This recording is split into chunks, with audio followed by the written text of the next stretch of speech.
We are live.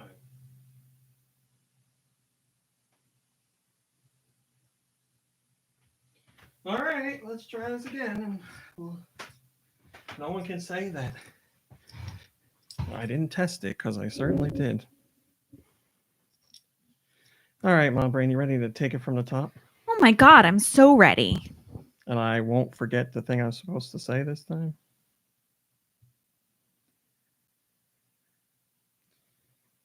Let me get. Yeah, don't screw it up this time.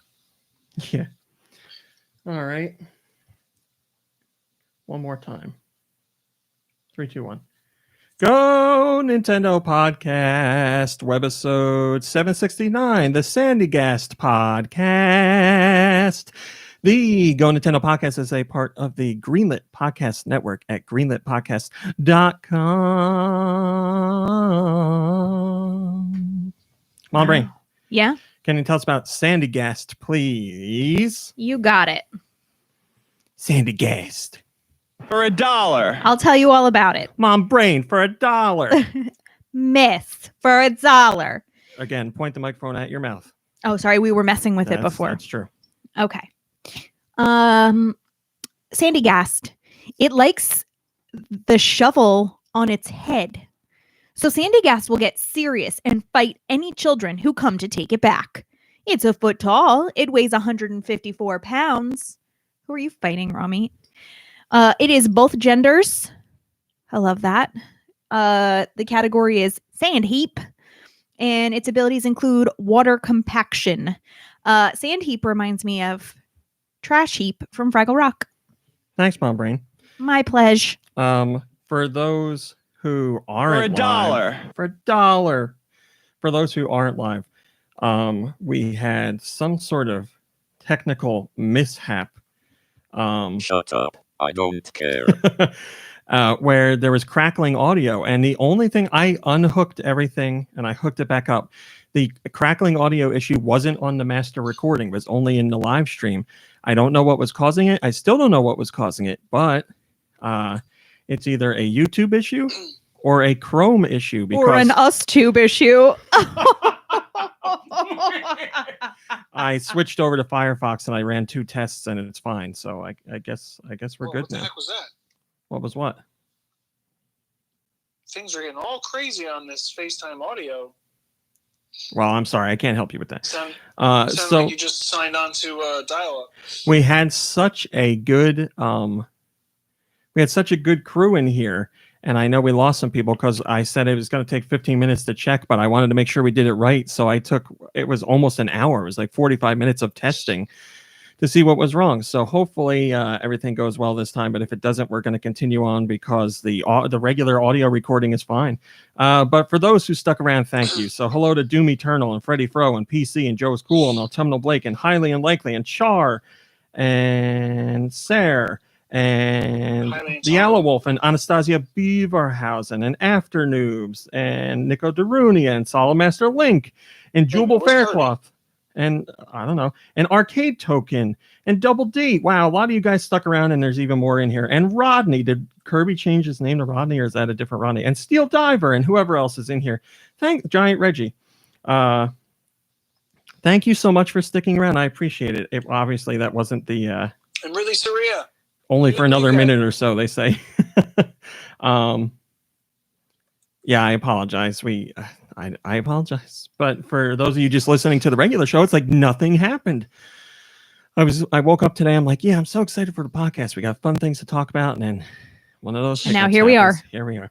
All right, let's get this damn show on track, shall we? Hi, Nikki. We Hill. shall. Hi, Nikki Hill. Hi. Hi, Is this Mom what I Brain. sound like? Hi. Hi, Rami Cowboy. Is that what I sound like? Is that what I sound like? Is that what I sound like? Blah, blah, blah, blah, blah, blah, blah. I have a very. Can I have a drum roll? I have a very special announcement. Thank you. You guys have done it again. DJ Cutman reached out to me because we. Oh, that's it. Got excited. We did it, guys. Because we ended our Legend of Synthwave promotion. We had the 2 weeks of the audio clips and a banner on the site and all that good stuff. but it is over. And I messaged him on Twitter, or DM'd him, slid into his DMs on Twitter, because that's where we usually talk. And I was like, thanks again for partnering with us. I hope it went well, blah, blah, blah, blah, blah. And he said this: Legend of Synthwave is the best, or Legend of Synthwave had the best opening week for a Game Chops album ever. Game Chops? Ever. Forever. Yeah, Game Chops is their label. Oh, it's almost like I say that every week when we do one of these plugs. Hey, what happened? So yes, thank you very much to you guys, because you I helped. don't think so. You helped make it the best opening week for a Game Chops album ever, which is pretty damn cool. Because remember, what was it? Zelda and Chill was their first album to ever hit the Billboard charts. And now this album is their best opening week for a Game Chops album ever. So when we get the Billboard information, there's a very good chance Legend of Synthwave will be on there and could be even higher. So again, I would like to give them the credit, not GoNintendo. Okay, go ahead. He was telling me thank you, but please go ahead. Congratulations. To who? DJ Cutman and that thing you just said that I already forgot. Game Chops. Wow, incredible. Man, it wasn't even a minute later and you forgot. Yes, Game Chops is the label. No, I got it right. I thought I got it wrong. Sorry, I wasn't listening. Well, yeah. that's how this show goes. You and me both. Well, you know what? Mom Brain listens for the most part. Holy mackerel, it is windy outside. How windy? Big hello to my fans. Hi, Josh. How windy is it? A cow just flew by my window, and the nearest farm is 30 miles away. Perfect. You, small brain. All right. Moving on. I would like to wish a very happy birthday to longtime GoNintendo fan, longtime GoNintendo podcast listener, Patreon supporter, Nico Darunia. It is Nico Darunia's birthday. A big hello to my fans. Or we're celebrating Nico Darunia's birthday, I should say. Well, I heard Birthday. someone I'm prepared. the world's best singer. Yes, I heard that Josh has put together a little happy birthday for Nico Darunia. So Josh, Yes, I really did. well, Josh, I believe he wants us to sing along with him. So we'll sing along quietly as Josh What's the goes. song? Happy Birthday is the song. Have you heard of it? Josh, You're lucky. We just got the rights back. I know. Public domain. Josh, whenever you're ready. Happy birthday to you. Happy birthday to Darunia.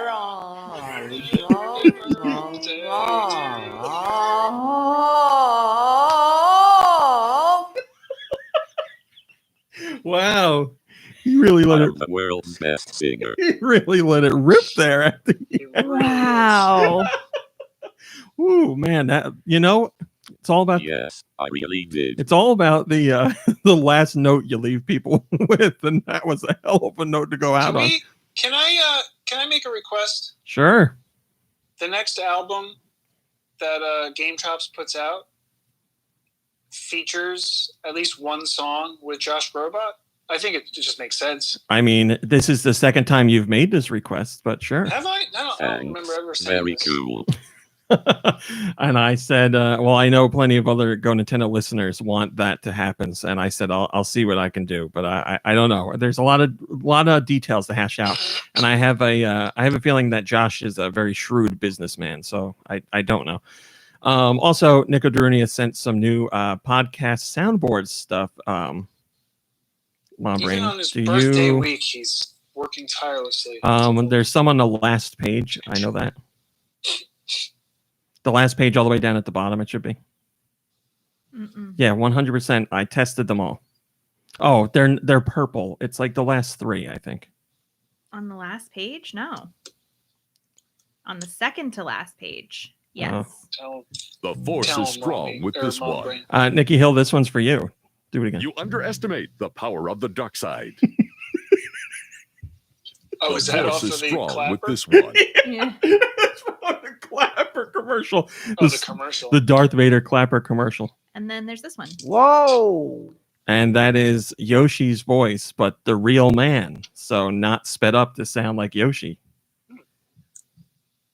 Those are the only 3 I have. Yeah, can I have it again, please? Whoa. That's a good one. And then I heard Josh may have learned a bit more vocabulary, but who knows when that's going to pop up. That's right. All right. So happy birthday, So wait Nick. a minute. Yoshi is voiced by like a grown man. Yeah. That's none of your Wow. business. When I played Yoshi's Woolly World, I really thought that it was voiced by like a young child or something. I don't know. A child. It was like so convincing, especially the like the extra float grunt.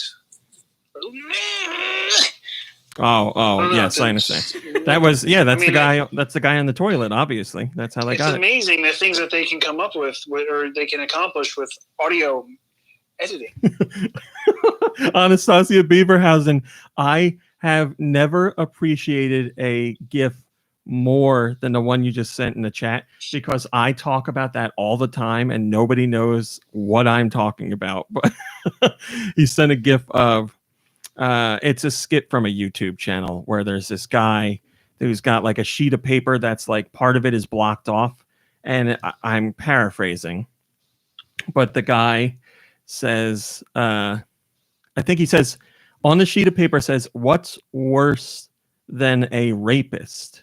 And he pulls down the sheet and it says a child, so meaning a child rapist. And the guy just goes, "A child," and the other guy's like, "No, not a child." But Mom Brain, children are terrible, are they not? They truly, let me just clarify. Children are terrible in our home. I mean, I'm not like opposed to children being out in the world. I just don't want them. Wild? Yeah, I don't want them in my home, and I don't want them like in my way when I'm places. Get out of Mom Brain's way. Yeah, like at school they're fine because that's where they belong. It's fine. And they're fine in their own homes, in their own yards. I don't want them at the grocery store. I don't want them on an airplane with me. Steel Diver says children are the future unless he has a say in it.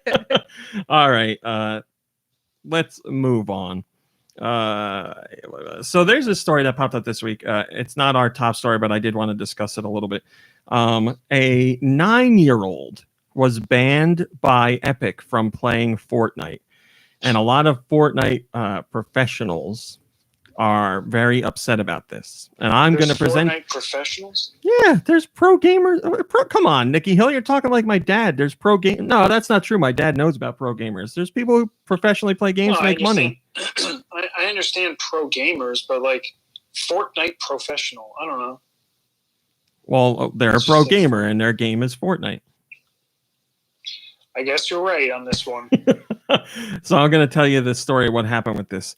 This kid, who's 9 years old, has received a 4-year competitive ban by Epic for Fortnite because he was playing in paid tournaments, and he's under the minimum age limit, which you have to agree to when you're getting into tournaments.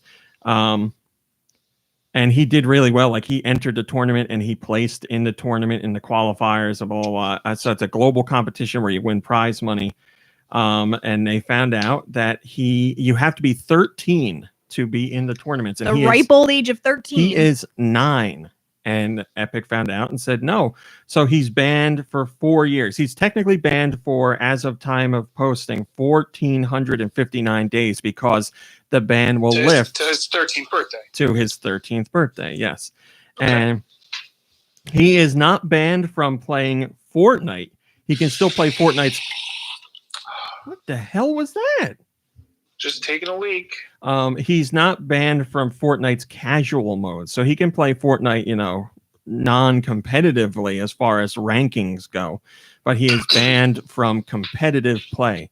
So that was me just filling up a cup in the sink. I'm sorry, I forgot to mute myself. So as I Technology said, Shut up. as I said, shut up. He's banned for 4 years. Do you guys agree or disagree? Yeah. Is the banning too harsh? Should he have not No. been banned at all? He's banned until he can legally play. Yes. He's not banned from the game entirely. He's banned Yes. from competing, which he's not supposed to compete until he's 13 years old. Yes. So there you go. Yeah, and all these other professionals, not all of them, but there is an amount of professionals out there, because you see the kid get banned, or you hear that the kid gets banned, and there's a video of him like crying and he's upset about it, and his dad is consoling him and everything.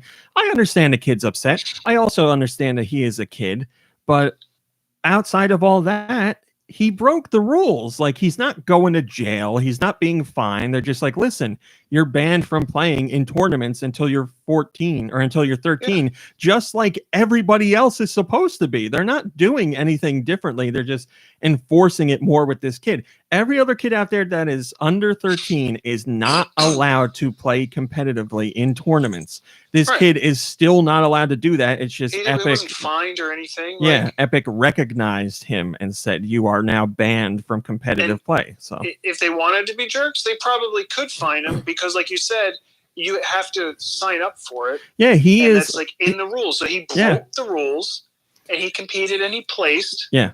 So like, his involvement in the tournament changed everybody else's outcome in that tournament. If that kid wasn't playing, there's potentially other people who could have placed higher or better, or maybe placed altogether without the kid being there. I think it's great that he's a great player, and I'm excited to see what he can do in the future. But I understand he's 9, and I am sad for the kid, because when we were all kids, we all did stupid stuff and made mistakes and didn't realize the scope of things that we did. So I do feel bad for him, but it's a tough lesson. I'm not against Epic doing this. I don't feel bad for him. What did they do? They reinforced their rule. Yeah. They didn't say he's banned until he's 18. Yeah. He's banned until he can legally play. Yeah. So they just reinforced their own rule. Yeah, I don't think they did anything wrong. I mean, but people are like, Epic's so mean. I don't think they're being mean. They're doing what they're enforcing their rules that were clearly there beforehand. So I do, like I said, I feel bad just because he is a kid, and I'm sure he didn't realize like the scope of it. Plus, I'm sure he was excited about placing in the tournament and all that stuff. Yes, I get it. It's exciting. Maybe he didn't read the rules. That's not an excuse for him to get past the rules. No, but how do you even register? You have to put in your birth date or something, right? You have to prove that you're 13. Sure. Yeah. Yeah, so he had to have known. I don't know I don't know like the official sign up process, but yes, I mean, terms of service, and when you're signing up, yes, he had to have at some point lied about his age. So, and guess what? You know what he's going to do now? His father's going to sign up, and he's still going to compete under his father's account or something. And his father is old enough, so like that's going to be. They'll have like 2. The dad will be sitting at the computer with a face cam. But the kid will be sitting under the computer with another computer, and they're just going to stream it to the laptop. And this is a live. The dad will be doing this? The dad will be sitting at the computer, but you'll see like a little kid's hands playing. I don't know if he was live streaming when he did it or not. No, I just know that there's a video of him crying because he's upset. I don't think he's on camera, to tell you the truth. I think you just hear him crying and his dad's consoling him. Hello, Roth. You know what that kid probably never hears? No. Let's not be mean. We don't know the kid's whole story. I don't like getting into that stuff. It could just be a kid doing something stupid. We all did that when we were kids. That's what kids do. And I understand him being upset. I totally feel for the kid, but he broke the rules, so that's that. Then, they say, "Dem's the berries." I don't really the full berries. Them's the full berries. PC says, really, "Let's just all agree that kids are dumb." I agree with that, PC. Yes, Nikki Hill. I don't even know what I was going to say. I forgot what I was going to. I'm so tuned out. I don't even listen to myself. We're done here. Okay. Doom Eternal says, "Except his kids." Well, that's good. I'm glad to hear your kids aren't dumb. Are you willing to submit your kids to judgment from other people? I'm sure everybody thinks somebody's kid is dumb, no matter how smart that they are. What's wrong with you? All right, moving on. I promised Autumnal Blake I would talk about something because I think he had a really cool idea. Oh, and it just came up right now. Ubongo? Ubongo. What time are we at? Well, 4. Okay. Who knows? Ubongo. We got an Ubongo! In the Discord chat for the last couple of weeks, we've been playing Ubongo, which is our version of Bingo based on a game called Ubongo that has nothing to do with Bingo. It came out on the Switch, but now we're calling it Ubongo. And Autumnal Blake has been Can we making. get in trouble for this? Autumnal Blake has been making Ubongo boards. And as Nicky Hill said last week, the top of the Ubongo board says bingo. No, this game's completely different. So he was talking about actually having people like that are in the live show playing Ubongo for real. And if you get an Ubongo, you would actually win something. And he said he wanted to do like an eShop card giveaway. And I said, that's a great idea, but I don't want you to do it. I'll do it because I have access to codes and I have access to codes for games. So I think that'd be really cool. So I'm putting the idea out there to you guys. Within this next week, send me an email or you can leave a comment in the chat here and I'll go back and look. But what do you think of actually playing Ubongo to win a game, an eShop game card? And there's only going to be one winner each week, which whoever gets Ubongo first, obviously. For $1. I have an idea. What's the idea? Maybe the winner gets a download code from you, and then they have to write a review for the game you give them. No, that's not really winning. That'd be like winning a homework assignment. Yeah, it gives you a break. And hi, Double D. Hi, Put their Sewerling. name on the site. So yes, just a fun thing to do in a Discord. I think it's a great idea. Thanks to Autumnal Blake for the idea. I don't want him to worry about actually getting the codes or anything like that. He said because he likes the show and wants to support us. Just the idea, if you make the multiple Ubongo boards for people to get. Now, see, that's what we need to figure out. How do you... A randomized... Yeah, how do you disseminate the Ubongo boards randomly? And that's stuff we got to figure Blake out. says they get a code for Ubongo. One winner each week, and they get And I Ubongo feel like on the eShop. if everybody on the podcast can't see the boards, because as soon as I like see it, I'm like, they're like, I know what people are looking for. You know, I want to make sure that I'm not like inadvertently influencing. So you're saying you would read the board and try and do something? No, on the I'm board? trying not to read the board. Disgusting. There are kinks to work out. There are things to work out, but I think it's a great idea. So I'll put more thought into it this week. Like I said, you guys let me know what you think. Email me or leave it in the chat here. Freddie Rose says, I won. Game, please. No need to verify. Also, I need to just point out, too, that all people playing Ubongo in the chat need to be 13 years or older. That is not true. If we do happen to give away a code for a game that is mature rated, then yes, we will have to take care of that. But I don't think that's what's going to happen. So we'll look more into it this coming week. Excuse me. All right. Mom Brain? Yeah. Can you take us to the news section, please? I sure can. But fun fact, Anastasia Beaverhausen lives very near the people from the Disgusting video. Thank you. I'm famous. Oh,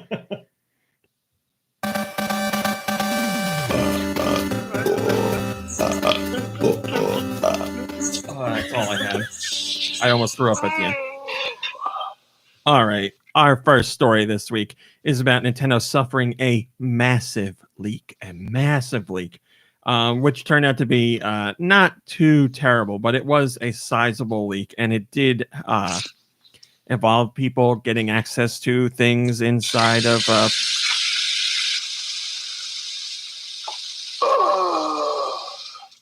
Taking a massive leak. Sorry about that. How's everything?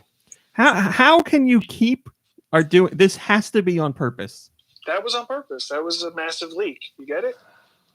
I'm doing Let's have a little fun. on the fly sound Foley work. I'm a Foley artist, damn it. All right, so yes, there was a leak. There was Wii source code, some N64 tech demos, and some other stuff in there, and it was through Nintendo's partners, basically, and some Nintendo, too. Nintendo hasn't publicly commented about this, but the stuff that was leaked is legit.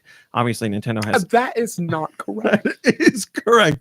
Obviously, Nintendo has every right to be upset about it, and I would imagine Nintendo's going to go after these people legally to see how they got this stuff and who's doing it. Legally. So yeah, bad things are going to happen to those people. Like unspeakable things? They're going to get banned from working until the age of 13. They call it murder. Oh. So yeah, the good news is that hackers that have looked through the information that was leaked, particularly in relation to the Wii, have said the stuff that was leaked wasn't really stuff that hackers didn't already know already. So there's really nothing in that source code content that they didn't know or suspect already. So that's good. But the other stuff, obviously, I'm sure Nintendo didn't want any of it to get out and don't want their official documents out there as well. So it is what it is, but not as bad as originally first thought. Ben Golden Triforce says, emulators are lucky to be considered legal due to how they are developed, but even still, it would be very easy for that to change if part of the development process involved less legal methods, and using illegally gained materials would absolutely put any emulator developer in hot water with Nintendo. So no rational developer would want to use these for that. The Dolphin team has already distanced themselves from this leak. Don't get your hopes up in terms of this affecting emulation in any way. Yeah, it'll be interesting to see if Nintendo actually comments on it, but I doubt it. I think what we'll get as far as a comment is they'll say like they'll put out a press release saying that their legal team has made contact with the people that were involved in this leak, and they're going to be taken to court for it. That's usually what Nintendo does. So we'll see. Nintendo, we have a reason for why friend codes exist. So friend codes were part of the Wii, or they came around. We're just finding this out? I thought we talked about this like years ago. The man who can't remember things that were talked about 2 seconds ago says we talked about this years ago. We did not talk about this. No, we have never talked about this. We've never talked about why they've created friend codes. Yeah, we have not. This is new information.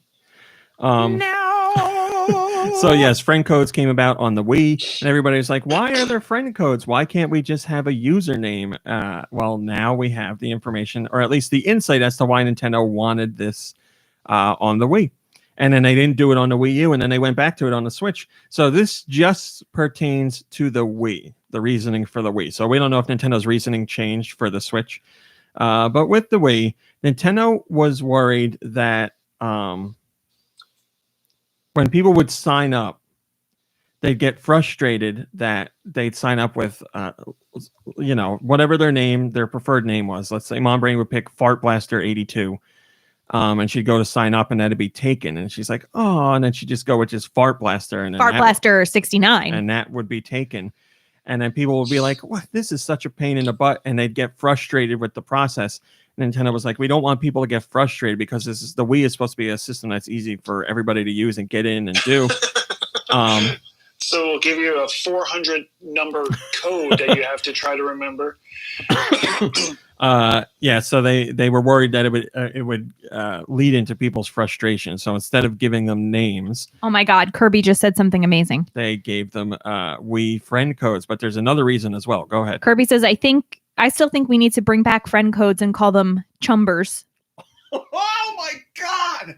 That's amazing. How did Nintendo not think of that? Hey, what's your chumber on Switch? That's so good. Oh my God. Right? Not to be confused with chubs or chubbers. I have spoken. Nintendo also said they didn't want people to feel uncomfortable going online because they imagined some people who had the Wii would be going online with a game console for the first time, and they'd be a little uneasy about the situation. Maybe lock the door and turn the lights down low. So they said they didn't want people to worry that others out there, some bad actors, could just guess people's names based on the information they knew about the person and somehow get in contact with them. So that's why they went with a nondescript number that doesn't actually mean anything to the person that's connected to it. I just, right now, I don't know what about it brought it back to me, but I dreamed last night that I got like huge eczema, 3-inch thick, like in like thickness hoops. Like I was like stretching my earlobes out with like huge thick hoops. It just occurred to me. Hoops. Sorry. Oh my god. Chumbers is so good. I can't get over that. Yeah, man, that's a great one. Apparently, this isn't. I mean, he's said it before. Chumbers. So there you go. Now we have. You don't remember him saying it before? I do not know. Remembers everything. I would back to the beginning of time. I would be lying if I said that him saying he said it before doesn't vaguely ring a bell, but I honestly don't remember where it came from or when he said it. Steel Diver says, we went with the poop sandwiches because we didn't want consumers to be frustrated with ice cream. It's, excuse me, it's how piracy and all that stuff works for everybody. There's obviously plenty of companies don't want people pirating their content, so they put things in place to prevent the pirates, but all those things end up doing is frustrating the consumer who actually pays and turns those consumers into pirates. So it's a catch-22. Obviously not everybody does that, but it happens. Moving on, Mom Brain, we're talking about Animal Crossing. Oh, yes. Animal Crossing New Horizons. They should just name the name. They should change the name of the company to Animal Crossing. How many game company? How much of your Animal Crossing day is spent with dealing with weed? Not much. But it is an aspect. Yeah, but it's like as I'm running around doing other chores, I just grab the weeds. Like I don't go out specifically looking for them. I mean, I'm not the kind of person who like you see some weed, you go for it. Yeah. Well, there's people who don't like the weeds in their town, obviously, and they talk about it on social media. And there's people out there who are willing to come to your island and de-weed it. As long as you give them some bells, they'll come in and do it. I believe there's some people who do it for free, but there's other organizations that will come to your island and take care of the weeds for you if you give them a certain amount of bells. So all this talk's going on social media and on Facebook.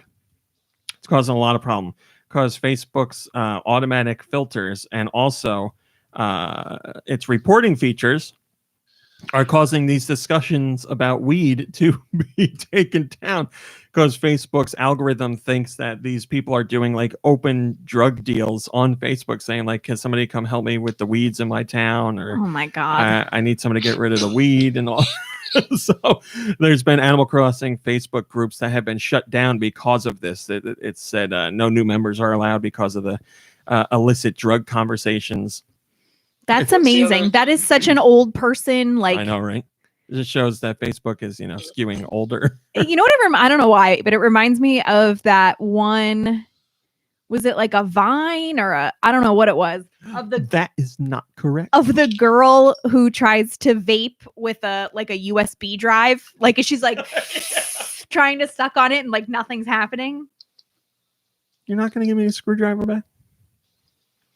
Thank you. So yeah, Facebook has not commented on this. I don't know if they're going to change things up. Hopefully they do because it's silly. Obviously, all it takes is one quick look to realize people aren't talking about marijuana. And even if they are talking about marijuana. Well, you can't do open drug deals on Facebook. So people are talking about making deals to have people come to their town for weed. It's just, but you can sell your old furniture. Your old baby clothes. Furniture's not illegal. Well, I mean, neither is weed in some places. In some places. Oh, yeah. Here it is. Roth just posted the girl. Oh, it's a screwdriver. Mike in Television says false. Is she drinking like a Bud Light with a straw? Mike in Television says false information. Okay. Inflammatory statements. Okay. Mention weeds incorrect or mention weeds innocently. Deleted. That's how it works on Facebook. Yes, that's the way of the world, the Facebook world. Mom Brain, do you remember the term blast processing? Oh, yes. Do you remember? The Genesis? Genesis does what Nintendo don't. You can't do this on Nintendo. My doctor says Genesis. that's what happens when I eat cheese. Genesis does. Genesis does. Genesis does. Genesis does. Yes, blast processing was a big part of. Outlawed says my bidet has blast processing. Blast processing was a big part of Sega's advertising campaign against Nintendo, at least for a little while, where they used to show. There was one ad in particular, and I believe it was all about blast processing. And it showed a race car and like an old jalopy. And on the back of those cars were were TVs. And one of them was playing Sonic. And the other one was playing Mario Kart, I believe. And they were like, Genesis has blast processing for Sonic speed. And they show like Sonic running around and it's like, and then they go, I forget what they say about Super Nintendo, but they're like, the Super Nintendo doesn't. And you see, it's like an old-fashioned TV on the back of a crappy car, and the sound, and it's like the car's backfiring, and the sound effects are like boop boop boop boop. boop. I remember seeing that as a kid, and I was so mad. I was so mad at that commercial. You know why? I'm a hardcore gamer. Hardcore gamer. I'm sure Josh was heavily on the side of Sega back then, without a doubt. Oh, well. Does Josh? No, not at all. Oh, yes. Has Josh ever met Rob the robot? I don't know. I mean, do you think he Why would you say that? Like, is Josh cranky when he's with humans, but he's going to be chill when he's with robots? Well, I mean, we have the picture of me and Rob the Robot and Johnny Five right here from the wonderful Poopaloop. I might need to reach out to him and ask him to add in Josh Grobot to the mix. That's a good point. I don't hang out with Josh. Doesn't invite me to hang out with robots when he's with other robots. So we're not. I don't want to be here. We're not part of that world. Anyway, yes, blast processing was a big part of their advertising campaign, and blast processing really wasn't a thing. It was a buzz term that was created to explain, like, it doesn't really exist technically. It's not a thing. Do you think it exists now that like Comcast has blast internet? Or I whatever? know. Well, this guy in this interview, who was involved with coining the term blast processing, didn't actually, call it blast processing. He was talking to Sega. Sega of America's Marty Franz discovered a method that let developers push data onto the Genesis graphics chip while a scan line was being drawn on screen. And when his colleague Scott Bayless heard about this, Bayless mentioned this method of blasting data to the graphics chip during an interview with Sega's PR team. And apparently Sega's PR people were like, blast, what a cool word. And they went with blast processing. They just made it up. I'm over here blasting data. But the story here is apparently Super Nintendo had blast processing as well. And it existed before the Genesis. There's a former developer from Sculptured Software, Jeff Peters. His company worked on a Super Nintendo. Jeffrey Peters, yeah. He worked on a Super Nintendo port of Mortal Kombat. And he says that they actually had a term that they were calling blast processing, but it was related to sound. He says that was before Sega adopted the slogan, we could just blast sound from the cartridge onto the game scene. That allowed us to keep the resolution and sample rate of the voiceover higher, as well as being able to have more sound samples to use in a given fight or a given level. So they were calling it blast processing actually behind the scenes, but they never talked to Nintendo about it. And Nintendo, I'm sure, if this company went to Nintendo and was like, we're using this new thing called blast processing, Nintendo wouldn't put that in a commercial because that's not Nintendo's way. But just a random PR conversation between Sega and one of the developers led to them coining the term blast processing and became a huge marketing thing for Sega that certainly wooed people over to the platform in the day, because Sega was like really, really hard on Nintendo in their commercials, and they went out of their way to show like Sega as being the cool platform and Nintendo being the kiddie baby platform. How did you feel about that as a young RMC? Mad. So mad. I was so mad. I swear to God. But here's the thing. You in the living room, like smashing your fist on the coffee table? You want it? All right. Two truths. Two truths. I owned.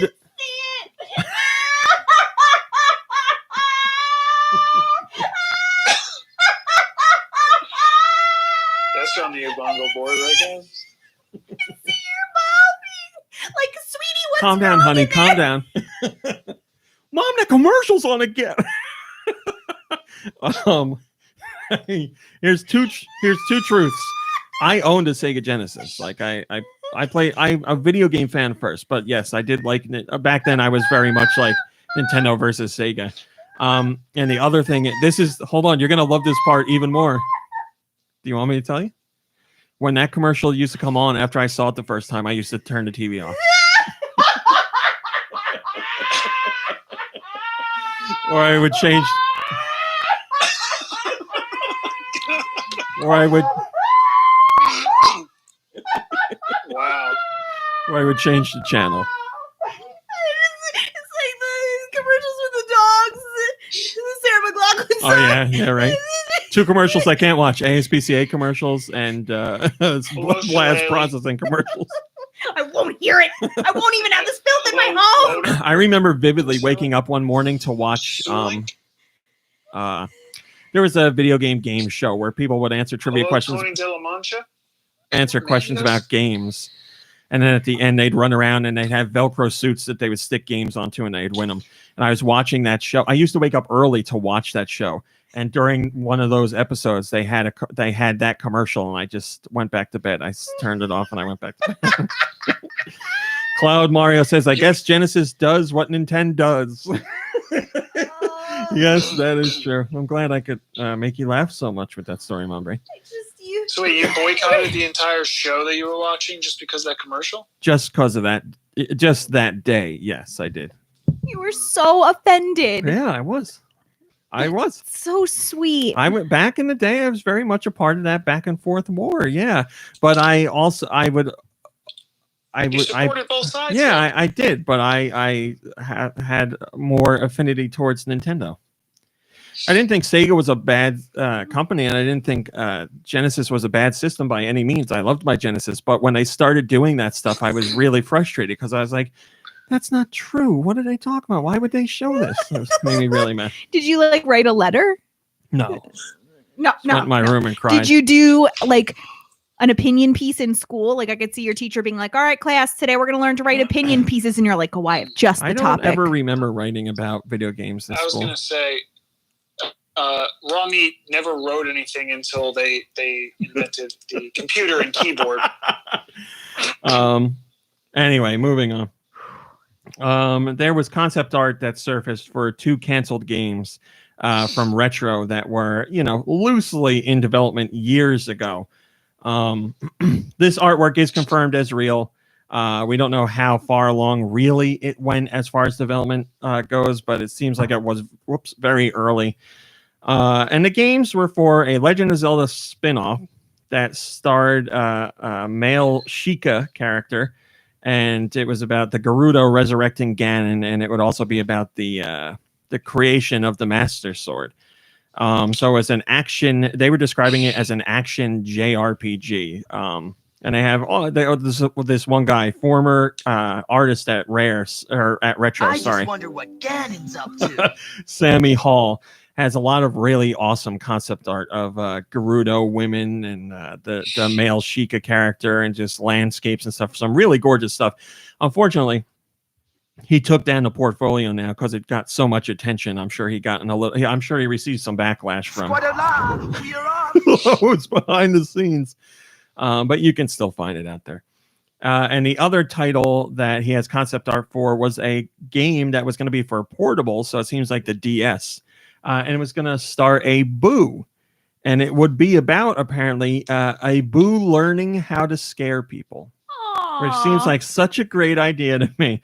But unfortunately, those projects have been long since canceled and will most likely never see the light of day, which is I would love to check out the Zelda. I'd love to check out both of them, obviously. But I just love that Boo idea of a Boo learning to scare people. I really like that. But yes, they weren't meant to be.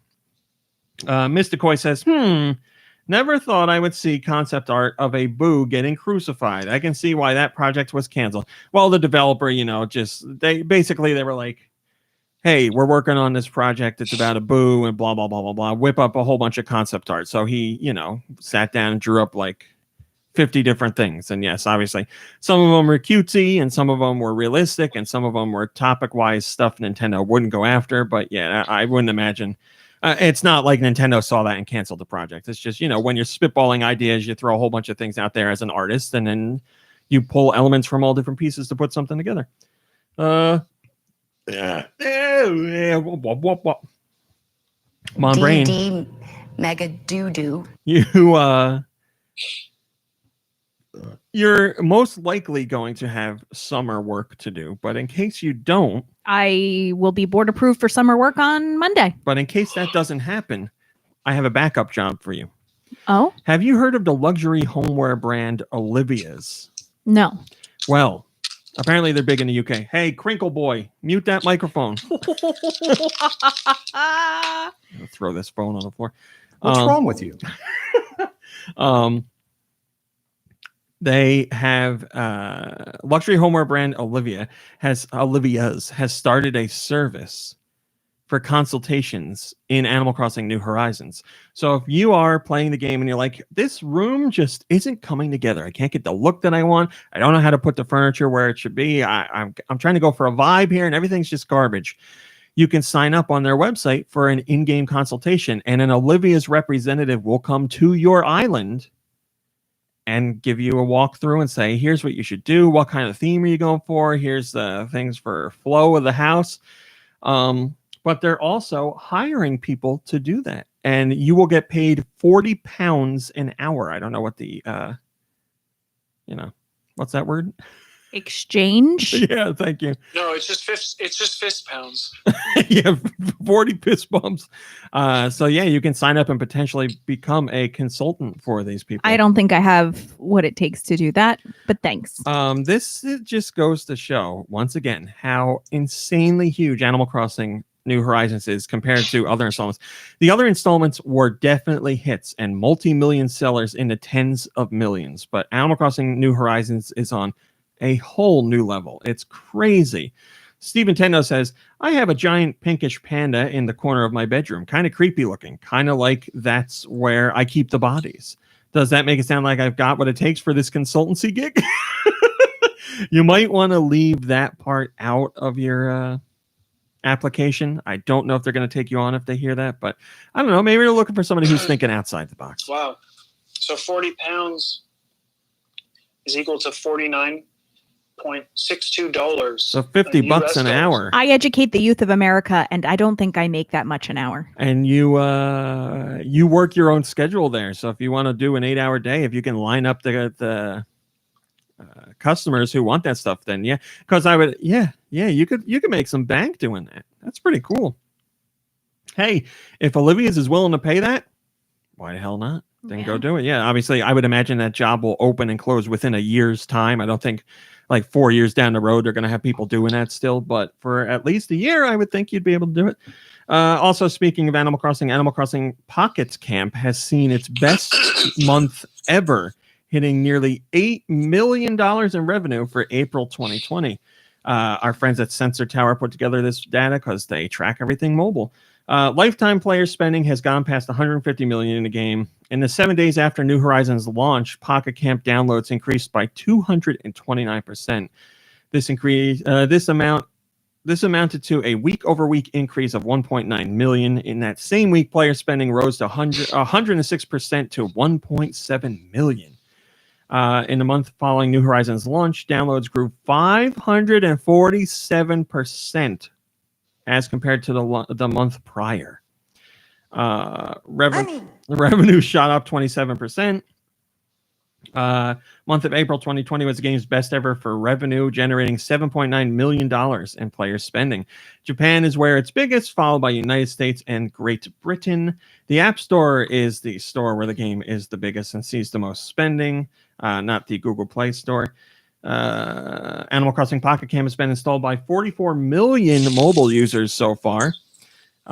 April 2020 is the second best month ever for downloads, generating more than 7 million. The previous best month was November 2017 when it launched. US is number one for installs, followed by Japan and then France. There you go. That's all the average amount spent per player, Animal Crossing Pocket Camp, is $3.40. There you go. Pocket Camp is doing great. Wow! Incredible! New Horizons is doing great. Animal Crossing New Leaf is still doing great. It's crazy. Jackpot! Tanuki Tony says, wow, I remember when this came out and most fans were scared that this was the future of the franchise. Instead, it seems like the perfect perfect accompaniment. I never got into it, but I'm happy to see people are enjoying it, and it's doing well. Boy, is it. All right, let us do our couple ad plugs. We'll be back in less than a minute. Or maybe a little more than that. Hey, Mom Brain, how you doing? Sorry. They're on the first page. I believe they're the last two. Thanks. On Apocryphals, we talk about the parts of the Bible that a lot of people skip over. Like the wizard battles, The angel jacuzzis, a goat full of sins, 500 drunk elephants, and a man named Porky Party. and yes, that's all really in there. All this and more on Apocryphals every other week on the Greenlit Podcast Network. Welcome to Casual Magic, the show where we explore the fun side of Magic the Gathering. I'm your host, Shivam Putt, and each week we delve into everything from casual format to explorations of creatures and card types to interviews with designers of the game. At Casual Magic, we believe that it just isn't Magic without the Gathering. Come along and play. Thanks, Mom Brain. Oh, the pleasure was mine. I would love to get into Joe's Cool says the fun side of Magic the Gathering. Now I know those ad reads are fake. I used to play Magic, but like when it originally started, I was just about to say I would love to get back into Magic, but I think it's impossible. I got a starter set at this point, for it'd Christmas. be like getting back into Pokemon cards or my real love, Yu-Gi-Oh. That's right. I had that arm thing again. Bam. Yeah, you were way into that. Filled up with 5 Blue Eyes White Dragon. Bam. Man, if I had that thing now, I would wear that everywhere. Mm-hmm. I'd have like my credit card and like my driver's license. Mm-hmm. Like a Scrunchies Bunch club member card. How do you know about Scrunchies Bunch? License to chill card. Were you in Scrunchies Bunch? How do I know about Scrunchies Bunch? What are you kidding me? Were you in Scrunchies Bunch? No. Oh. For those who don't know, the ShopRite chain of does grocery it still stores. Have it? I mean, you can go to Scrunchies Playhouse. They Had babysit like you. Like a club Scrunchies Bunch where you got like Scrunchy, by the way, is a bear. kids discounts on, I don't know, kid cuisine and crap. I got no idea. I don't know. I didn't know. Tony de la Mancha. Did we say hello? Thank you, Malakalo. Did we say Nikki Hill? You said hello to Tony, right? Tried to. I was like talking over you, but I needed to get it in there. Outlaw, did we say hi to Outlaw? Hi, Outlawed. Kirby says Scrunchies Playhouse, by the way. Playhouse is still there. That's right behind closed the counter, right now. Now it's when you walk in the front doors. Yeah, it's right there where they got that plexiglass wall. Yeah. Yeah. I've seen the kids around there crawling on the floor and Scrunchy. Can you think of a grocer place? Can you think of a grocer place? To crawl around on the floor? Yeah. Yeah, I can think of a bowling alley. I don't know. That's true. Where is this? It's at ShopRite. At ShopRite. When you walk in ShopRite in blank, you go. It's right behind the counter. Ours has it. I think I know what you mean. But the couple around us, I don't think, have Scrunchies. And as you're shopping, you hear, "Attention, ShopRite shoppers! Will Mrs. So-and-so please report to Scrunchies Playhouse?" And the kid crap themselves. I heard. I'm not sure, but I heard if you want a little discount on your shopping for the day, you just leave your kid. That's what I heard. Depends on how young the kid is, how smart they are, but okay. No, not young. Okay. Like you can't drop off like a 16-year-old kid. That's not going to get you any money. I think you have to be under the age of 12 to get into 13. Scrunchies. 9. That's be 9. All right. Hey, speaking of that, that was Imagine being 12 and stuck in Scrunchies. That was a great segue, Nikki Hill. Can I get a drum roll, please? Don't need me. Fortnite has hit 350 million registered players. I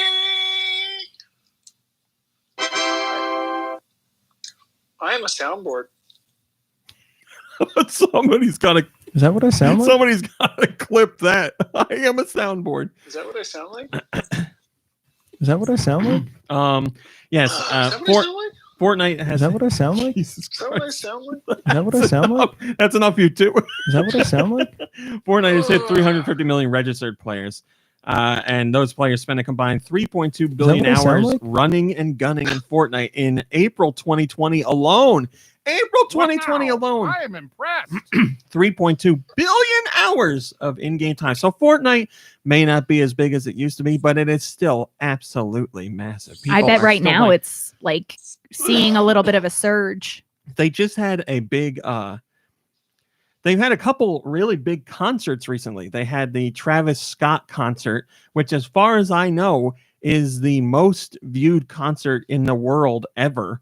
Obviously because you're watching it from home, but it's insane the numbers that thing pulled in. And they just did another concert in Fortnite's new Party Royale mode where you go to hang out and just have fun instead of shooting people.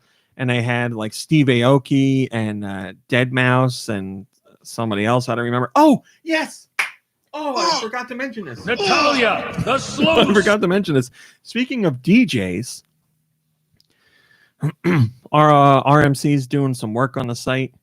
He's he takes a little You're talking break. about yourself right now? Yep. He takes a little break and he's like, I'm going to watch that new show from Justin Roiland, Solar Opposites. I said it's an animated show. Give it a shot. So I watched the first episode. Really enjoyed it. There was a couple. Wait, you took a break from updating? I took a break after a round of updating was over, and I was eating and I was watching that episode. What were you eating? A roll. Not possible. Okay. Just continue. Store checks out. And there were a couple Nintendo references in there, so I did a post on Twitter about it. And I see that there's a like. A like comes in. And I'm like, no, this isn't real, is it? Just one, huh? Just one like. It was from Zed. The DJ. The Zelda loving DJ. The multi-million selling DJ. It was really him. I was sure, whatever. He doesn't follow me, or it doesn't say he follows me, so I don't know who retweeted it that it got to him, but he liked it. Did you do a post about that news story and then tweet that? No, what would be the story? That he reached out, he liked your story, and then that's not about Nintendo though. We'll see who likes that tweet. Well, I did have another big moment this week as far as somebody liking my tweets, and then they actually liked the tweet. I don't care. Oh, all right. Never mind. Was it John Stamos? I won't. No, Josh doesn't want to hear. I won't say. Josh, stop ruining it for everybody. I was very excited to say it too. Oh well. Doesn't anyone care what I think? What do you think, Josh? I'm a hardcore gamer. Okay. Somebody else liked my tweet that's even closer to my world. Drew Gulak from WWE superstar Drew Gulak liked a tweet of mine, and it's the real one. And I tweeted him and I said, "Thank you so much for your support." And he liked that tweet. Incredible! And then he tweeted back and said, "Stay away from me." Anastasia Beaverhausen says, "I liked your tweets. When are you going to talk about that on the podcast, huh?" There you go. I talked about it. So yeah, Fortnite, really big. Concerts in Fortnite. Go play Fortnite. Steve Nintendo says, haven't played Fortnite in a while, so I got to go. So I got to ask, what the actual fork is that thing in the picture? It's one of the skins you can have. You All right. underestimate the power of the dark side. I love the way that guy says that. It's snowing. Oh my God, it is snowing. No, don't do it. All right, here's the big juicy story of this week. Nintendo has released their financial information for what is that from? That's the Yoshi one. Oh, right. Q4 as well as their full year. The fiscal year for them has ended as of March 31st. And surprise, surprise, everything did really well and Nintendo made a ton of money. And you know what happened?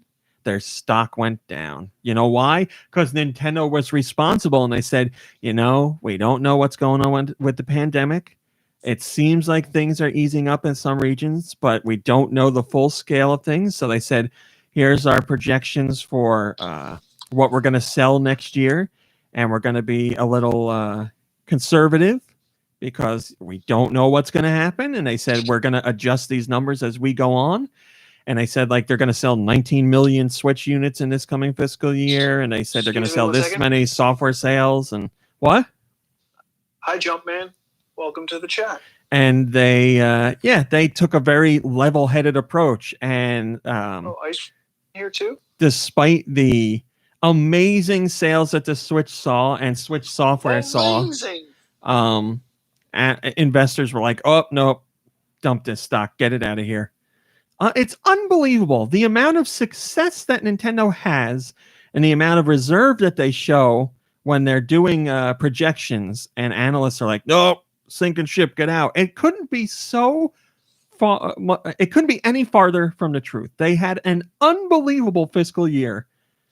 It's just not good enough. But anyway, you know how I feel about analysts. They always seem to, or analysts and investors, they always seem to know very little about the thing they're involved with or talking about. All right, the Switch is sold.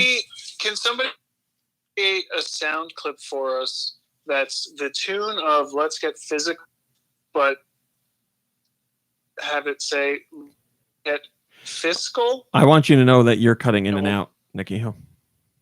You're cutting in and out. That's what I've been saying. It's not my fault. All right. The Switch is sold. A lot of listening lately. God, help me. The Switch is sold 55.7 million units worldwide as of March 31st. So that means the Switch has outsold the GameCube, the N64, the Super Nintendo, obviously the Wii U. That is not a surprise. And it needs to sell another 6 million to beat out the NES. With just 6 million units sold more, it'll top the total install base of the NES. So that goes to show just how big the Switch is. Obviously, then the next big target is the Wii, which is over 100 million. It's at like 101 million or something like that. So it's got a ways to go. But we're just over. No, we were at the 3-year mark as of this reported data. That's at 55 million. So this thing's got a shot at matching the Wii. It's going to be close, I think. I don't know if it's going to do it, but it's going to be close. Let's see. We don't need to do that. Animal Crossing New Horizons managed to sell 13.4 million units in 6 weeks. Whoa. And it sold 11 million units in 11 days. It sold over 11 million units in 11 days, making for 1 million plus every single day for 11 days. That makes it the fastest selling game ever on the Switch. That's nuts. But it's not all just about Animal Crossing. Nintendo wanted to point out that they still would have been in the plus side of things, even without Animal Crossing's numbers. That just goes to show how good they're doing.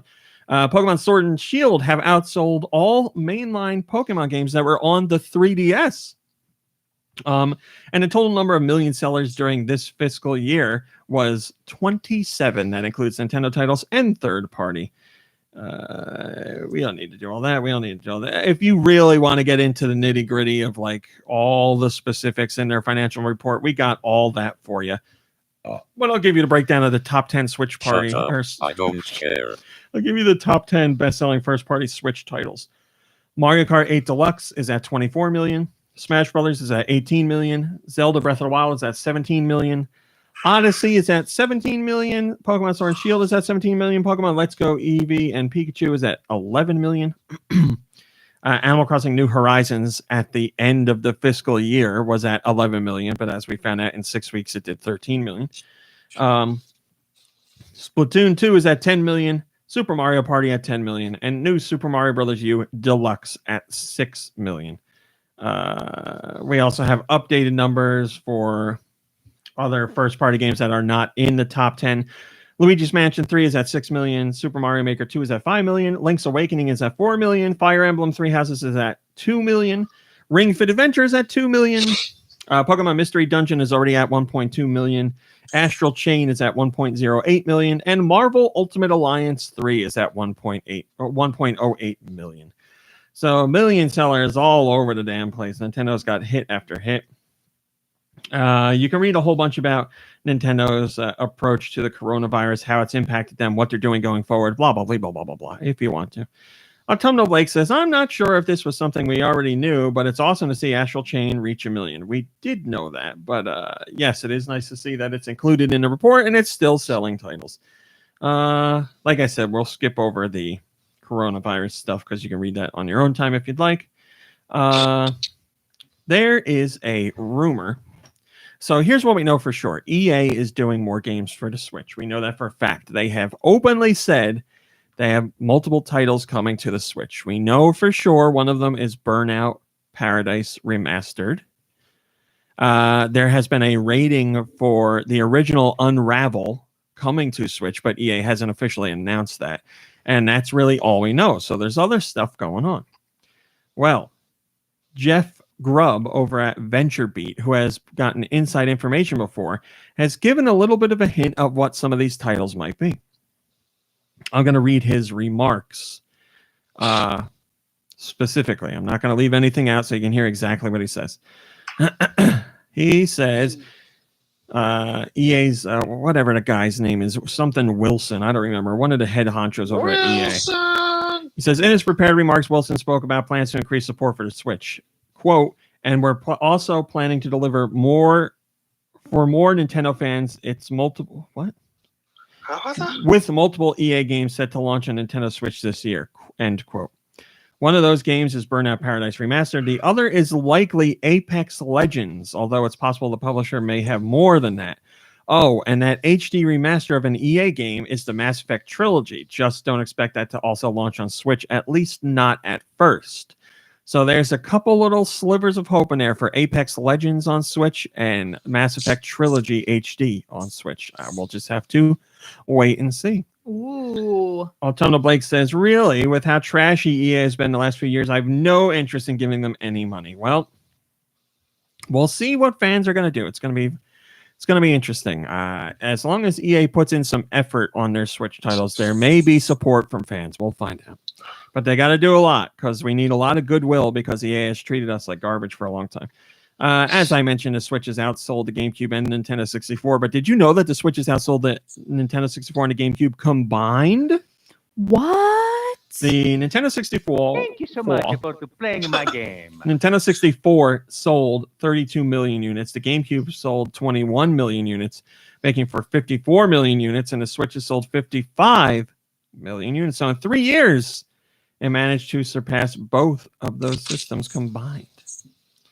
Nico Darunia, the birthday boy, says, I think that you forgot to add a couple of nines, raw meat. I did say, I think it's... Oh, okay. I did say in the post that I'm 99.9999999% sure that the Switch will outsell the NES very soon. It just needs 6 million. It's doing like 20 million a year. Because it's doing like 20 million a year, Josh. We'll just have to wait and see. We will. You're right. Uh-oh. Oh, North America? Yeah, there's no North American Is releases. that what I sound like? I'll fix that. You go do your thing. Oh yeah, you Josh, fix it. can you give us the old introduction here, my friend? What are the next European masterpieces? Let's find out with Nicky's sweet releases. Hey. So this is the European releases for the week of May 7th. Can you believe we're there already? And it's snowing. So first up is the Dresden Files cooperative card game. I love me a good card game. Do you really? No. Oh. But Dresden Files, that's popular. Not even close. What? Tonight We Ride. Is that what I sound like?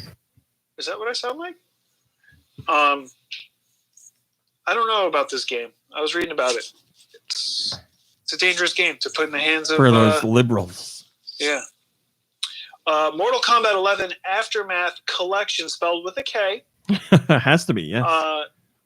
Should I no, you don't explain got to everything do that's all in that. it? No. It's a hefty load.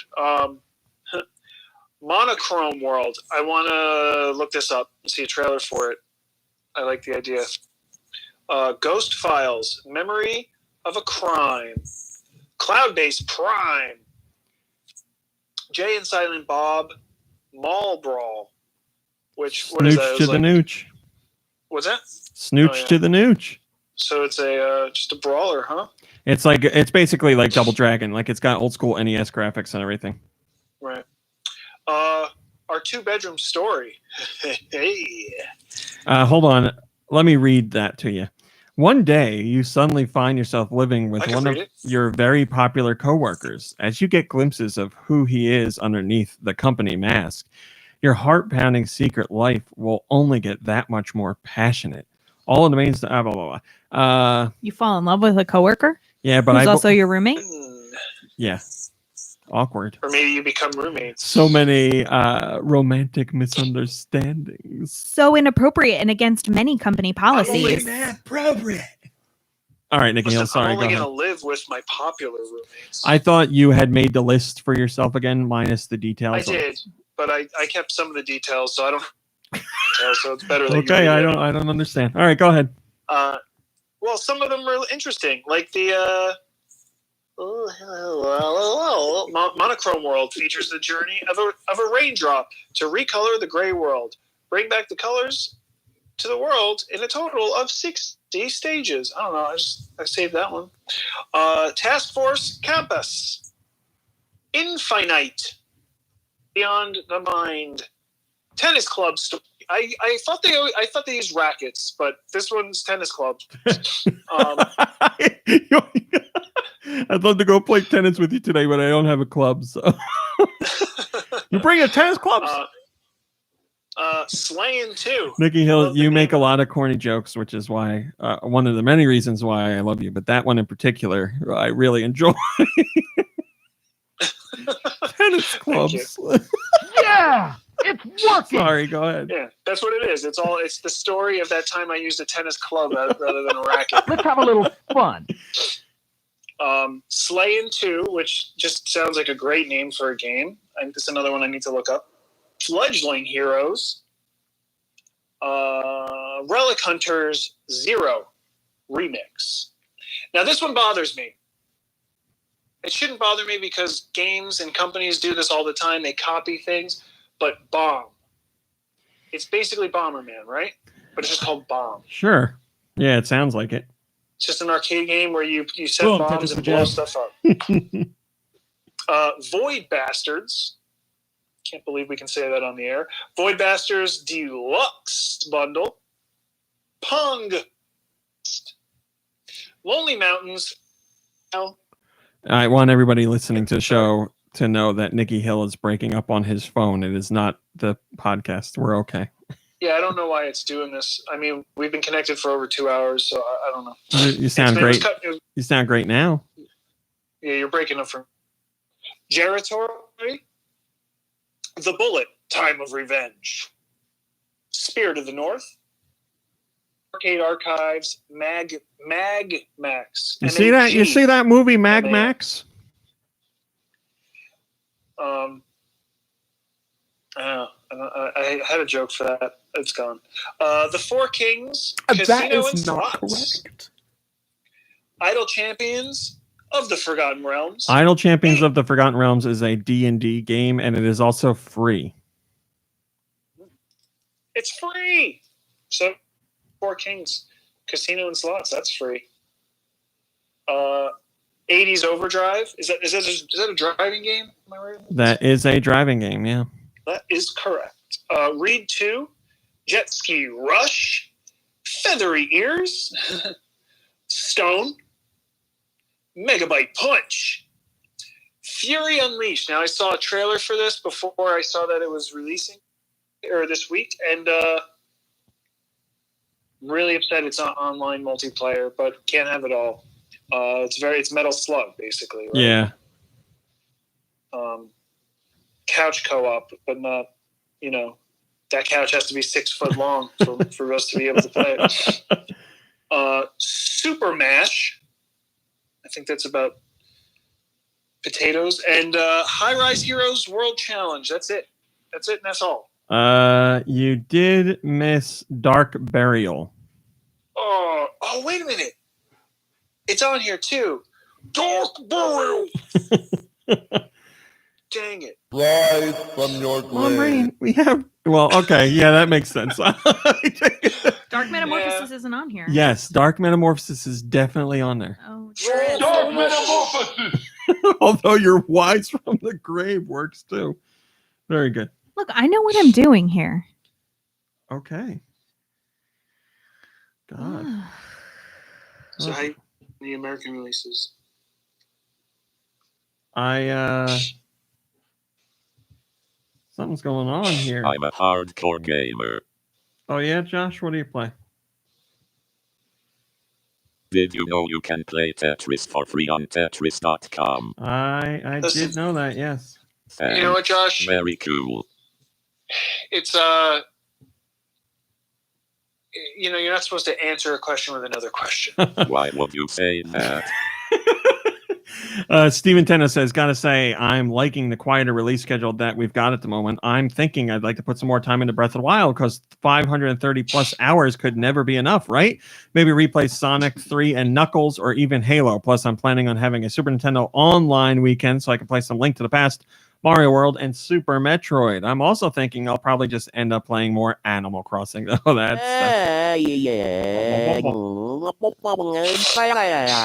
North America, what do we got? We got Void Bastards. We also got Super Mash, Hunt Down, Lonely Mountains Downhill, Cloud-Based Prime, Dark Burial, Feathery Ears, Finding Teddy 2 Definitive Edition, Five Nights at Freddy's Help Wanted, Flatland Volume 1, Fledgling Heroes, Fury Unleashed, Geritori, Ghost Files, Memory of a Crime, Gravity Rider Zero, High Rise Heroes, Word Challenge, Idle Champions of the Forgotten Realms, Infinite Beyond the Mind, Island Saver, Jay and Silent Bob Mall Brawl, Jet Lancer, Megabyte Punch, Monochrome World, Our Two Bedroom Story, Pong Quest. Whoa!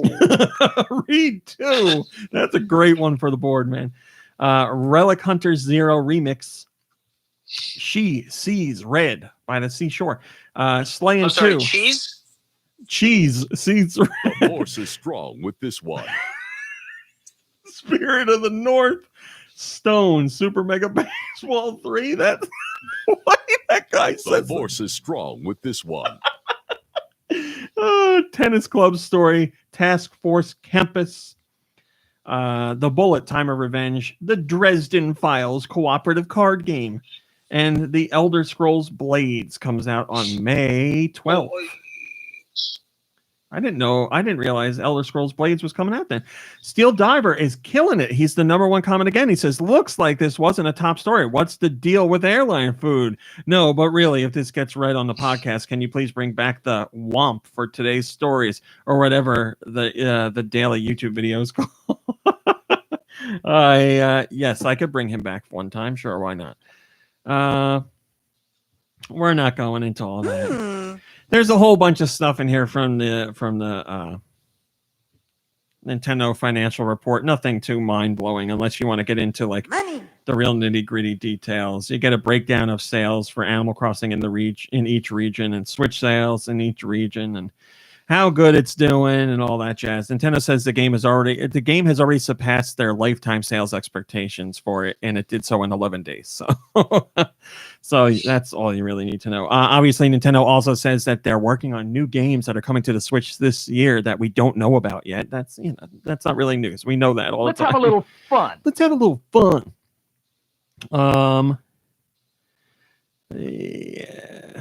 Yes, Animal Crossing New Horizons players always are looking for the best turnip prices in the stock market.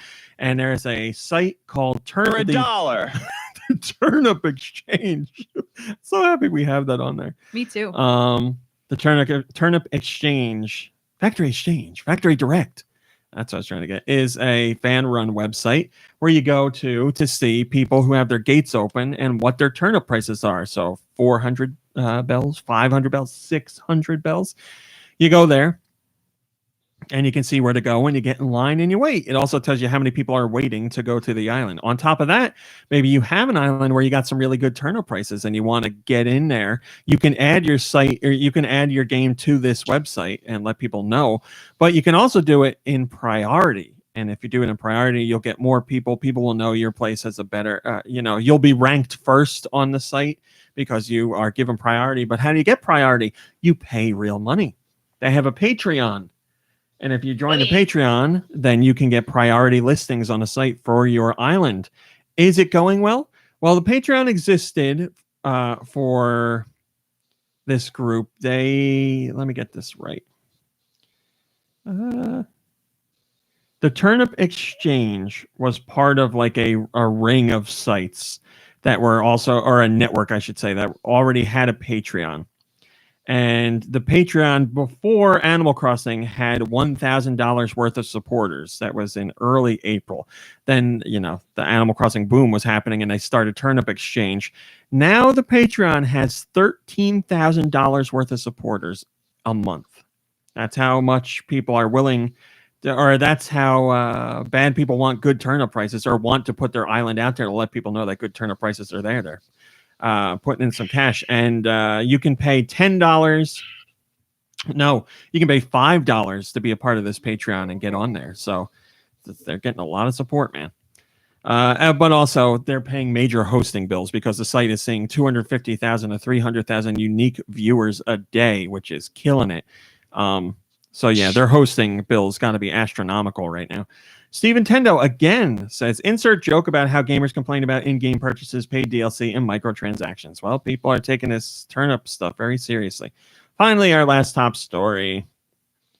I'm not doing the investor translation because it's the Japanese. It's not the official English translation yet. We have our final top story from Sega, who's talking about Sonic's 30th anniversary, and Sega says they can't wait to share what's going on. Sonic turns 30 next year. Sega is working on some sort of celebration for the character's 30th anniversary. Sega's chief brand officer, Igor Gerskovich, was asked about it, and he says they will have some exciting news and they can't wait to share. But guess what? We gotta wait for them to share it. As I said, it's not until next year. I'm sure they'll release some details prior to next year. Sega has been waiting to announce some stuff about Sonic, and they were going to do it at South by Southwest, but that was canceled. About me. Then they were planning on doing it online, but they pushed that back as well, and now they said it's coming when it's coming. Giant Reggie says, wait, Sega's chief brand officer's name is Evo? The same first name as Dr. Ivo Eggman Robotnik?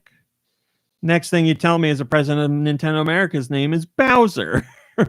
Oh, and happy birthday, Sonic. Hope the news is meow. Hope the news is a 3D game. That's at least sort of decent. Well, wouldn't that be lovely? But I don't know. If Sega hasn't... Well, there's been somewhat decent 3D Sonic games up to now. Maybe they could do it again. But I was going to say, if they haven't really nailed the formula by now, I don't know what it'll take. Maybe another company. All right. Mom Brain, you've been playing Animal Crossing. Tell us about it. It's been great. I haven't been doing a whole lot of creative work lately. This past week, I just felt like I enjoyed playing, but I haven't really done a lot of creative stuff. So I feel like I'd like to get back into, doing a little more What's the next big pet project? Yeah, I don't know yet. A lot more landscaping. I've grown quite a bit of flowers, so that's nice. I might rearrange some of them. I might do some reorg. I think you should make a shrine. To what? Dale Cooper. Yeah, you polish it up real nice, make a shrine.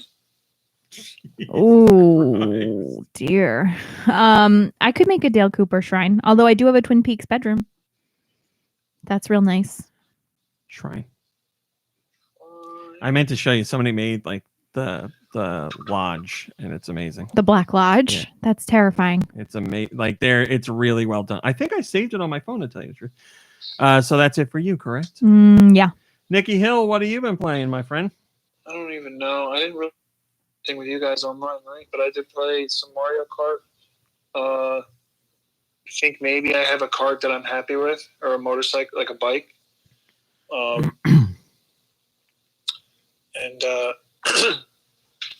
I played a little Bayonetta 2. Bayonetta. How's it going? I mean, that game is crazy. I don't really feel like I can focus when I play it. And what do you mean you can't focus? It's all over the place. You know what that game is like. So much to see. Yeah, but I feel like you can't. I feel like you say that about everything. I can't focus on a show when I'm watching it. I can't focus on a book when I sit down to read. You know what? I wish I could answer you, but I'm really unfocused right now.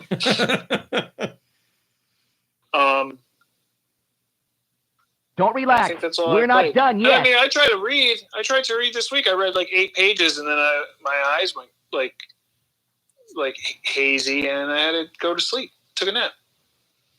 That's just how it is. You know what I mean? So you just said that Sonic is going to turn 30 next year. I want to see him like stretching more. I want to see him doing stuff so that he doesn't like let his body go, because 30 years old, man, he's not going to be able to run that. Like, he's got to stop trying to run fast. You know? You're too slow. Yeah, he does. He's things are going to start to break down. He's got to stop eating chili dogs as much. He doesn't have to stop altogether. No caffeine after 1 p.m. Yep. I learned that when I was 30. And but that's all I've been playing, I guess. Really, it's really like pretty lame. Okay. How about you, Rami Cowboy? Oh, thank you. I have. Wait, hold on. We got to ask Josh first. Josh, what you been playing?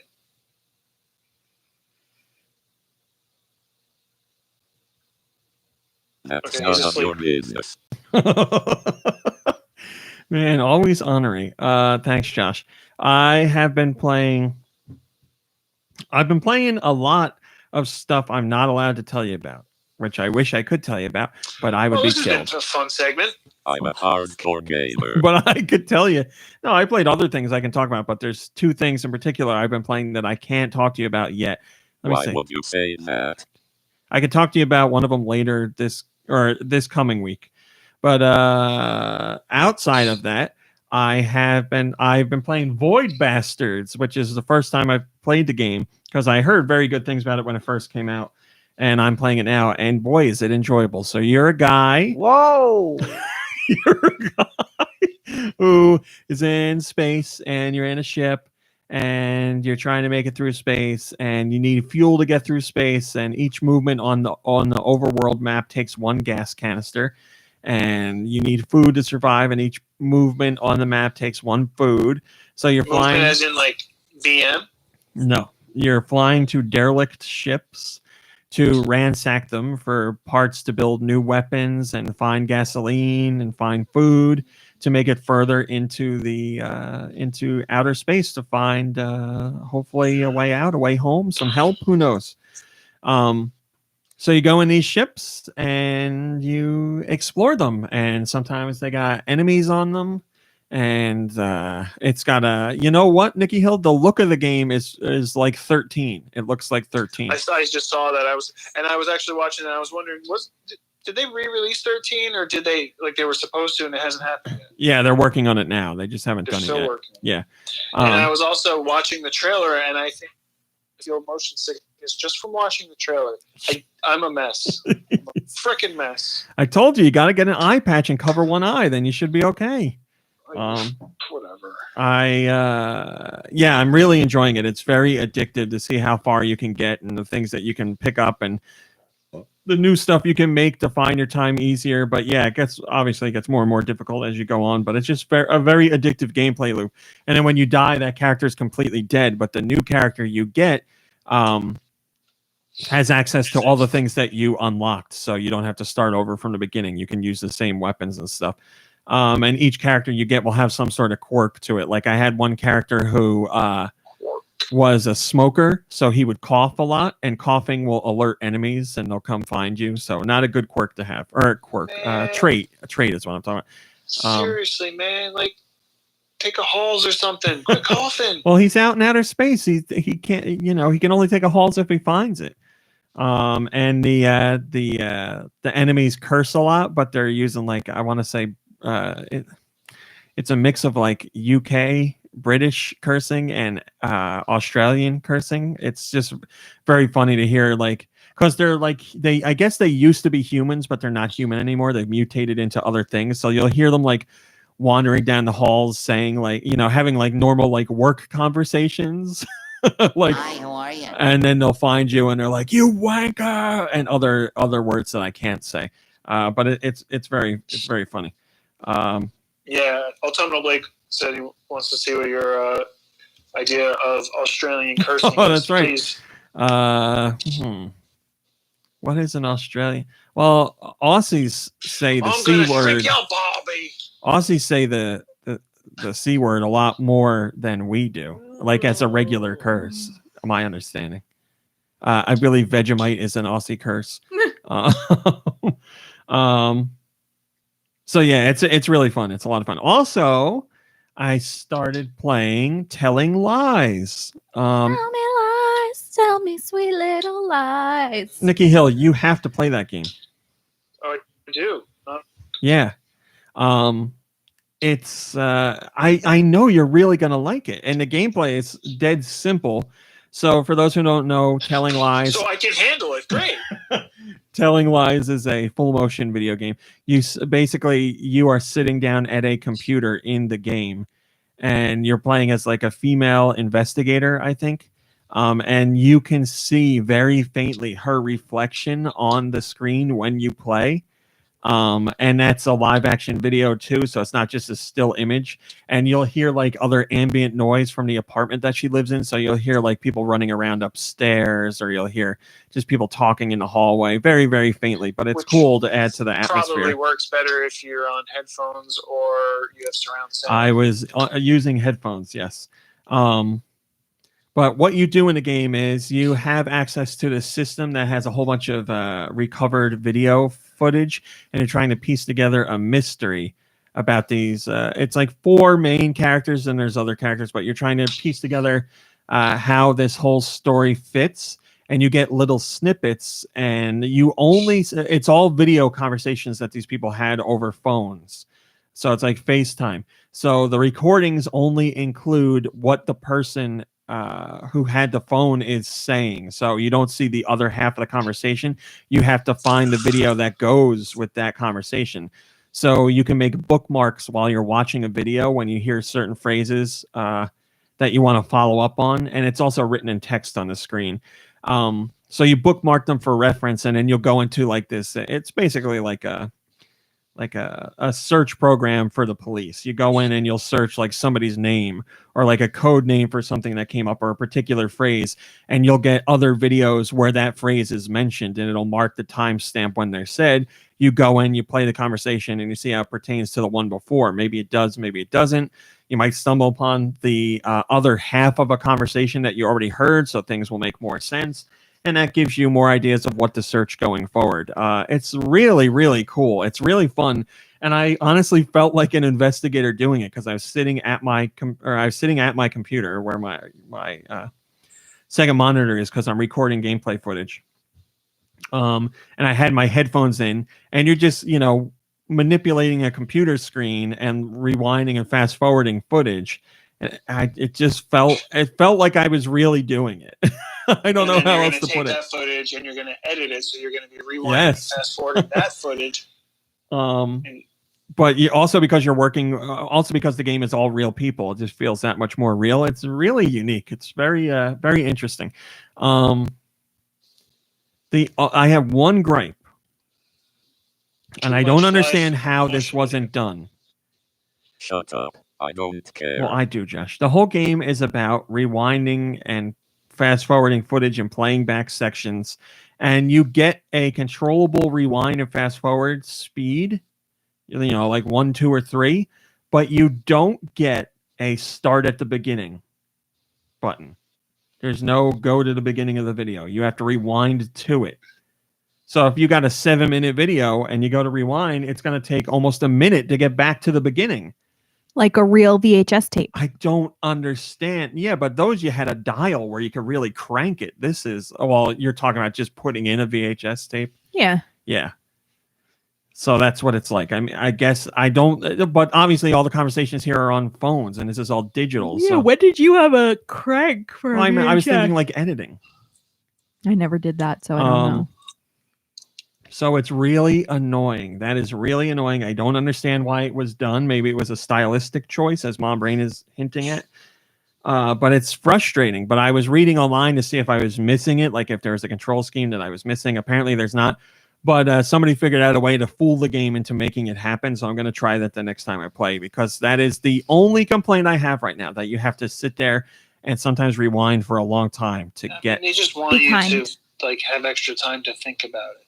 Think about what you've done. Well, that's the thing. Like when you're searching a term, you'll get the results, the video results, and the videos will start playing right when that term is said. It's like, you know, I looked up fart and it says fart was said at 2:47, and you click the play button and the person's like, so I farted. And you're like, I want to see what they said before that in the video. So you got to rewind because it's a mystery. You want to learn everything. Am I a lady or am I a rat? Am I a rat? Thanks, Mom Brain. You're So welcome. that's what I've been playing. Oh, and I also played Mario Kart and Friday the 13th and all that good stuff. We're still playing those, of course. All right. Let's do questions. Is it a rapid fire question? Today's regular question comes from... send your questions to GoNintendoQuestions@gmail.com. Where? GoNintendoQuestions@gmail.com. Okay. They can be about Nintendo. They can be about video games in general or anything you want. Today's question comes from Willis. Willis says, I'm listening to the episode in which you discuss your new bidet. Ooh, yeah. I have several questions. Mom Brain, we are running late, so I'll let you answer succinctly. Okay. How warm is the butt water? It is as warm as you can make your tap water on your sink. So it can be scalding hot. Yeah, it could hot be hole, yeah. freezing cold. I burnt my hole the other day. It was very upsetting. Did it hurt on the hole? It hurt on the hole. Willis says, I can't imagine it's warm, and yet why would you want to shock your butthole with cold water? I am a cold butthole person. Mom Brain goes for the warm, but you can go scalding, yes. But the cool is actually a bit refreshing. Like in the morning, it really wakes one up. Summertime coming, you got swamp butt. Oh yeah, that's gonna be great. How do you dry yourself after? With paper or a special butt towel? Toilet paper. Well, toilet paper also on my end, but I'm thinking a towel might be a great idea. That's gross. His and hers butt towels. I don't really think that's a good Right idea. there I next really to the brown. We have brown hand towels, so paper. Does it just turn to mush in your hand? like ass onions, you got to get like a good wad, and then you're good. I don't agree with that. I take like 3 sheets and just fold it, and that's it. Well, yeah, I mean, it's Clean not like as a whistle, sharp as a thistle. If a special butt towel, it is not. What do your guests use? They would use the butt towel. Do you have one towel each, or one for guests, or just one towel for everyone? Yeah, it would be. I would have my own. Mom Brain would have her own, and then we'd have a third for all guests. That's right. It'll be his, hers, yours. Theirs. How confident are you that the job has been completed when the water stops? I mean, the wipe when you dry lets you know whether or not you're clean. But I am usually somewhere between 90 and 98% confident. I will say, after having spent ample time using the bidet, I will go as far as saying 99%. Wow. I've come to the time where I know how much spraying needs to be done and how I need to move, and then I'll go and I'll be like, another perfect job. So he says, if not very, how do you check for Rogue Poo? You just do what you would do when you normally poop. Yeah. You wipe your butt and you're like, oh, need a little more. During a particularly eventful movement, poo can get on the cheeks or even in that weird crease at the top of the butthole. Do you have to jive around to make sure all those bases are covered? If so, do you not feel ridiculous doing so? I've not really had to dance around. No, I have. Well, I've done some dancing. Well, remember, I got more parts and pieces. And I don't feel weird doing a little whoop, whoop, whoop, whoop. I don't It's think a you're going subtle to feel weird movement. because you're going from just dry dragging poop across your body to using water. Like, you're going to be cleaner no matter what. Yeah. What would I be able to come around and try your bidet? I promise you it won't be weird, and I can't imagine it taking any longer than 40 minutes. Well, we have a schedule right now, and we're pretty backed up. We're like the turnip exchange, you know. We'll see what we can do. Thank you for the bidet questions, Willis. Great questions. Yeah, ours is actually like an attachment to the actual toilet, Yeah, for the it was record. cheap. It was like $30 On Amazon. It's amazing. Great job putting it together, Mom Brain And Nikki Hill. And Nikki Hill. And it's a little help from Kirby as well. Yeah. No help from me. Today's Patreon question, and this was not planned, comes from Nico Darunia. Just worked out Whoa. there. And he has a sandwich question.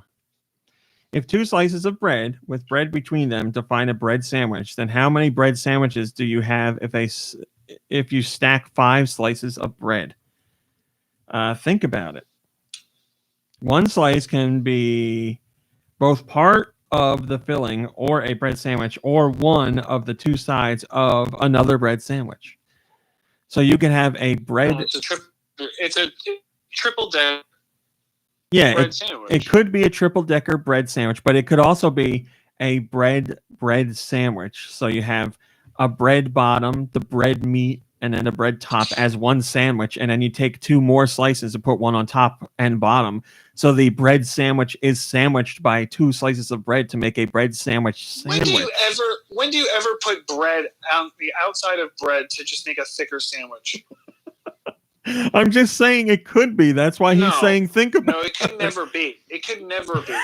But yes, the way I'm picturing it. I want you to open a sandwich restaurant, and I want you to sell sandwiches that have 2 layers of bread on each, and see how long you stay open. We got a new bongo. I am just. And now, if it's 5 layers, you've got bread, you've got meat bread, and you've got bread, and you got meat bread. It's a double sandwich. You put a pickle on that, you got a club. Part of the club.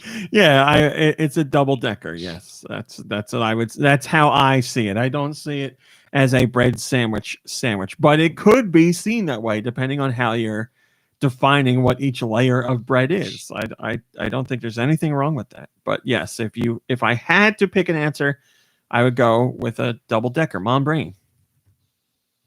Yeah. Can you answer, please? I was talking about bidets in the. I don't care. So can you ask one more time? What's the question? No, I won't, Nikki Hill. We're done here. Okay, fine. Sorry, Nico Darunia. On your birthday podcast, Mom Brain was not paying attention. I know it was to a question about sandwiches, but I don't remember the logistics. 5 slices of bread. Bread. Okay. Is that a double decker bread sandwich? Is that a bread sandwich, or is that 5 slices of bread, or what? It's a bread sandwich.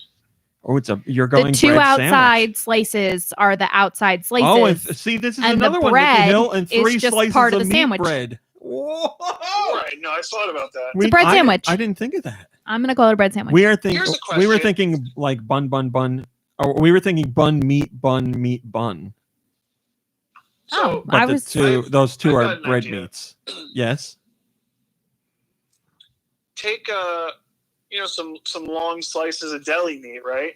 You take a couple slices because you want a nice meaty bite, and then you put you kind of curl that up almost like a taco, and then you put like maybe cheese, the next layer in there, and then you put a slice of bread. So instead of like meat in between the bread, you put a piece of bread in between slices of meat. This is a sandwich I want to explore. Well, I mean, now is the perfect time. We all have time to do this stuff, so you can make it. You can make it happen tonight. I don't have meat or bread. You don't have any bread? I do actually. Yeah, and you don't have any meat? I mean, not for sandwiching. Sandwiching? Not for sandwiching. All right. Thank you very much, Nico Darunia. Let us do a music. I got music. You want to hear it? You want to hear it? Oh. So, Nico Darunia, you're going to have a bread on bread sandwich for your birthday. Is that what I sound like? There we go. Oh my God, I didn't even think about that. Okay. So, Mom Brain, will you please tell the whole podcast that I'm not looking in the chat? He's not looking in the chat. Oh, I'm gonna hand to Jeebus. This first one comes from Autumnal Blake.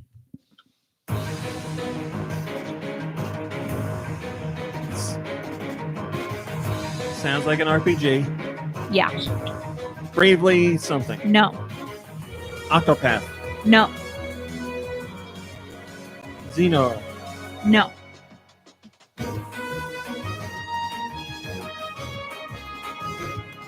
This is good. Wow, what system? Juke Switch. This is a banger. Final Fantasy, Dragon Quest. Nope. This is a series. Yeah. Jumpman's got it. Pokemon. Nope. Doesn't sound like Pokemon. What is this? This is so good. Is this a series you know? Not well. Tales of something. Nope. What's that Chronicles game? I said Xeno. Octopath Traveler? No, I said that too.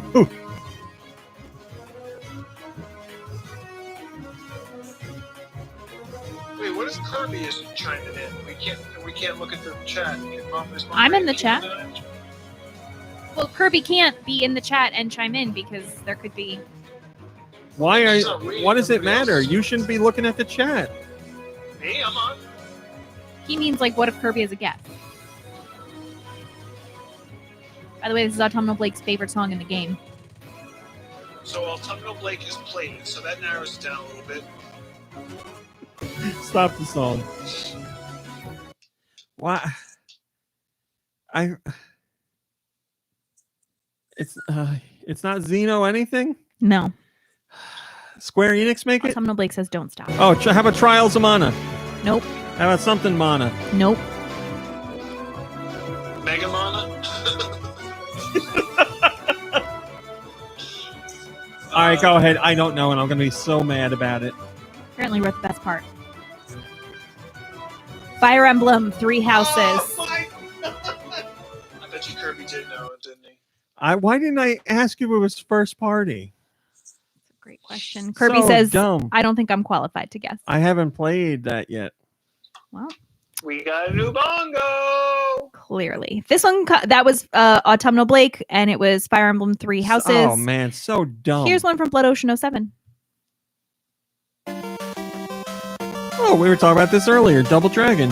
Yeah. The original. One of the greatest title themes of all time. All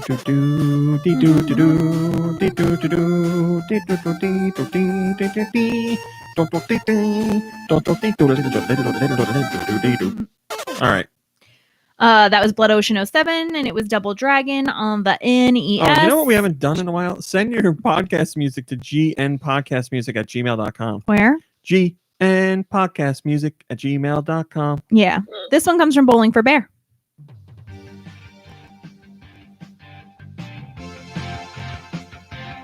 This is familiar. Is this River City Girls? No.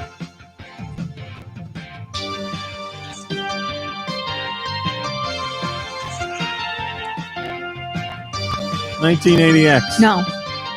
Why do is this Switch? Yeah, and you like it. Yeah.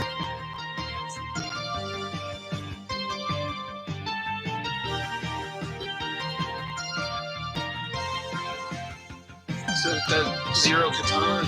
No. How do you know I like it? Because you've talked about liking it. Turn it down Today? No, I don't think today. Like on the podcast or to you? Probably both. Wait, you guys talk outside of the podcast? We do, yeah. Pass me the gravy. I don't know. When was the last time you had gravy? That's what I call Hershey syrup.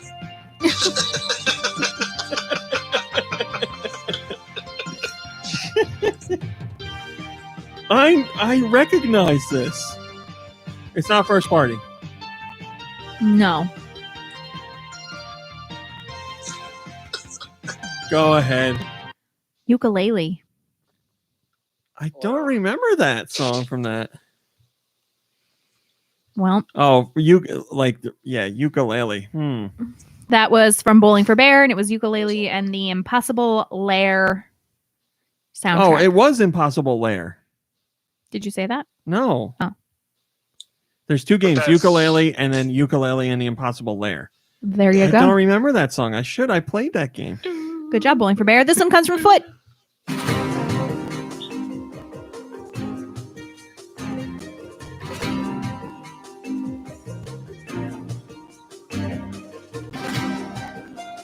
Where's Steel 2. No. This is very familiar too.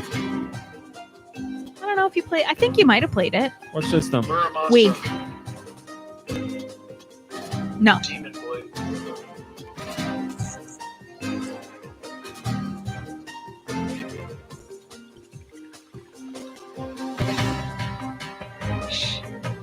Oh, god damn, it's very familiar. First party? I don't think so. You're not sure. Xenoblade. Nope. Last story. Mm-mm. No, and it's. I don't think it's first party. RPG? No, wait a minute. Okay, is this a Ubisoft game? I believe it is. Okay, Rayman? Nope. It's got a Ubisoft feel to it. Okay, Boom Blocks? No. Oh, that's EA. Yeah. Ubisoft, Nikki Hill. Come on, help me out I here. could be wrong. Ubisoft? I'll look it up. I'm pretty confident What's it's Ubisoft. what system? Wii. Wii. It's not Ubisoft. Oh. It's Activision. Oh my god. Crash Bandicoot. No. Activision on the Wii? It's got some kind of like a Pitfall? No.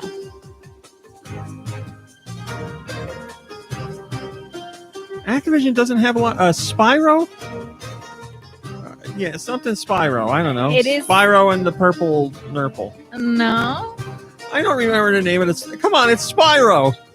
Spyro in Nighttime Village. I don't play Spyro games. Spyro in the Gyras. I can't give it to you. I guess it was Spyro. But it's Skylanders, Spyro's Adventure. So I can't, like... Oh, why did I not guess Skyland? That's why it sounded familiar, because I played it. What's the Ubongo? A Beaverhausen got a horizontal Ubongo. What was the last one? What did I do? Mom Brain gets a musical hint wrong. Damn it, I'm pissed It's not always off. about you, Ron. Yeah, I And recognize that also, that. by the way, means we're blessed with good fortune, according to Autumnal Can I Blake. get a 0.5? That's up to Autumnal Blake. Who's Okay, keeping score. go So. ahead. All right. Here comes one from Glitter Bubble 3. Getting slaughtered this time. I like how this time I'm like, I'm not going to look at the phone, and now we're getting slaughtered. I got no clue at all. I don't even know what system. Super Nintendo? Yeah. Some licensed garbage. I mean, the name doesn't sound like something I know, so I imagine it's not licensed, but... I don't know. Lufia. I got no idea. No. Go ahead. I don't know. Seventh Saga I haven't played it. Well, I guess on the the right Super genre. Nintendo. From Glitter Bubble 3. Here comes one from Jess I.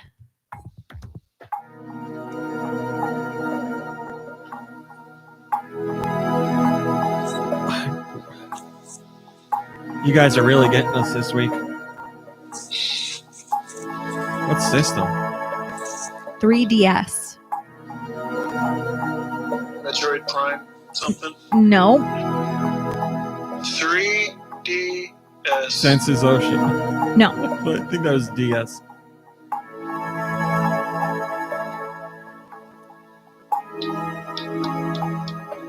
It's not first party, right? It is. Oh, okay. Not Metroid. It's not. Okay, Pokemon. We'll just go right Nope. for it. Okay, not Zelda? Nope. Not Mario. Oh, I guess it's Mario. Super Mario 3D Land? Nope. Jumpman got it. Mario and Luigi something? Mario on the 3DS.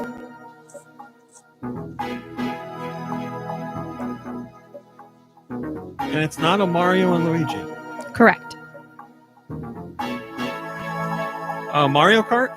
Yes. There, Mario Kart 7? Yes, it was Mario Kart 7 What on song the is that? 3DS. I don't know. Oh, okay. They're saying maybe it was like an online something. Yes. Online or download play music. I see you know your music well.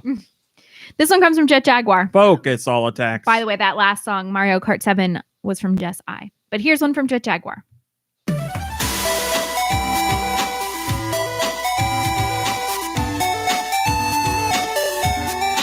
Okay, I'm going to say right off the bat what I feel like. I feel like it could be Game Boy Color, but I feel more like it could be GBA. It's GBA. I also feel like it has either a Way Forward or a Sega vibe. I don't think it's either. Oh no, Capcom maybe? Yeah, I think it's there we go. Capcom. Okay, so Phoenix Wright. No. Okay, Ghost Trick. No. Okay. Wait, Well, I'm sorry. What's this? Is it? it is the GBA. It is Capcom. I think. Let me double check. Ghost Trick? I thought that was DS. It was. Yeah, you're right. How about Minish Cap? No.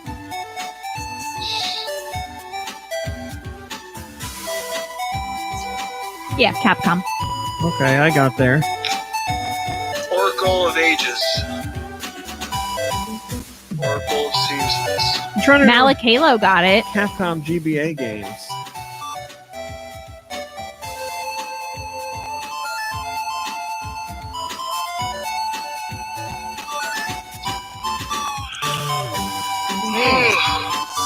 What the hell is this? Franchise? What the hell, Yeah. fried chicken? Oh, Diddy Joe is cool? Did I get it? Well, it was cool that I thought he said, but I could be wrong. Oh Jesus! Now what am I supposed to do? I guess Ace Attorney. No. What am I supposed to do now? Mega Man? Yeah. Had you said Mega Man? No, I didn't. Ah, well, there you go. Okay, Mega Man. I don't know what 0. No. Mega Man. Oh, it's got to be a Battle Network. Yeah, Mega Man Battle Network. There we go. That was from Jet Jaguar. This one comes from Matthew Brown.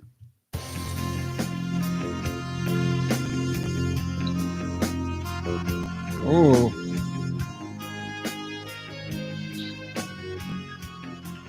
We're in like a desert or something. Char got it. What's this one? Cube.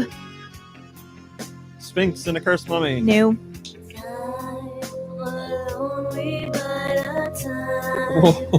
Prince of Persia. Yes. Warrior Within. Oh, I knew we were in a desert. Prince of Persia, Sands of Time. Sands of Time. Nice I don't job. remember that song from that. What is that? Credits, maybe. It was from Matthew Brown. Oh, I am the Prince of Persia. And it was Prince of Persia, Sands of Time. Like to lay in sand. Here and comes a rub song it on my balls. from Mikey3319.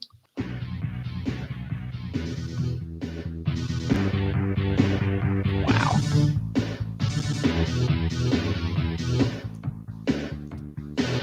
I really hope this is Super Nintendo. It is. This has to be licensed. It is. Lawnmower Man. No. Home Improvement. No. Jurassic Park.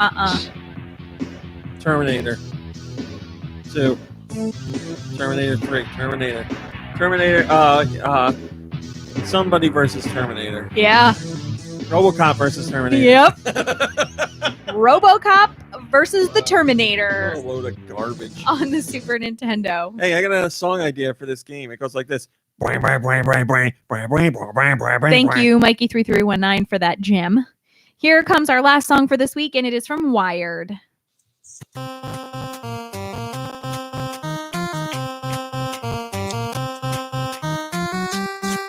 Skate or Die? No.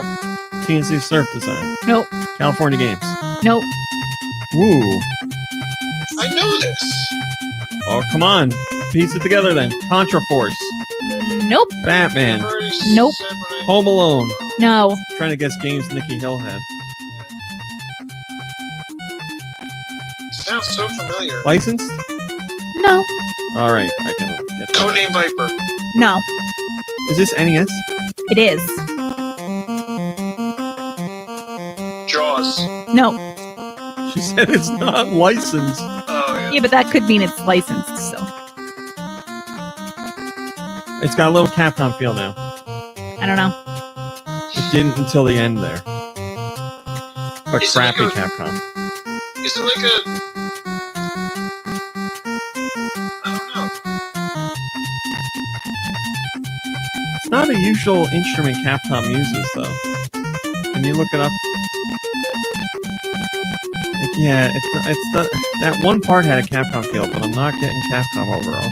It's not. It's Square. Oh, geez. Rad Racer. Yes. That's why it sounds familiar then, huh? Huh? Well, that's it. We did it. Goodbye, everybody. Stay inside. How do we do? 6.5 out of 10. Acceptable score. You can live. Hey, we did it. All right. Well, thanks for putting up with the trouble with the live stream today, but we got it sorted out. We did. We sure did. Okay. Thanks for watching. Sorry that my phone is crapping out. It wasn't too bad. It only happened a couple times. Happy birthday to you. Happy birthday, Nico Darunia. Happy birthday to you. Goodbye, everybody. Goodbye, everybody. Nope. Everyone have a great week. Nope. Say Happy Mother's Day to your mothers. And Happy loved ones. Mother's Day. Got it just in time. We got to do a picture? Malakayla, that's great. Yeah, let's do a picture. Okay. Oh, look at all those delicious desserts Tony put in there. What? Ice cream and a cupcake and a cake. That cake emoji is getting all kinds of use lately. But not for cake. Well, for what? For butts. Why? It looks like a butt? Because that's what you call a nice juicy butt nowadays. You call it a cake. I got a cake. What? Nikki Hill. Mike says, may you all experience the great fortune of the horizontal bongo this week. Nikki Hill, that's true. I'm not making that up. I mean, it's fine if you like. It just sounds weird, but yeah, I'm sure you are being honest. Well, you like a nice piece of cake, wouldn't you? Sure. Mom Brain would. I got a hell of a moist cake. Oh, I don't know about moist. Moist is not the right word to use with that. Juicy? No, it's just cake. Okay, fine. Jeez, now you ruined it. What does a poopy say? What do a poopy say? What do a poopy say? What? Where does it say that? That's part of the Middleditch and Schwartz show. Wet cake. You've single-handedly ruined this term.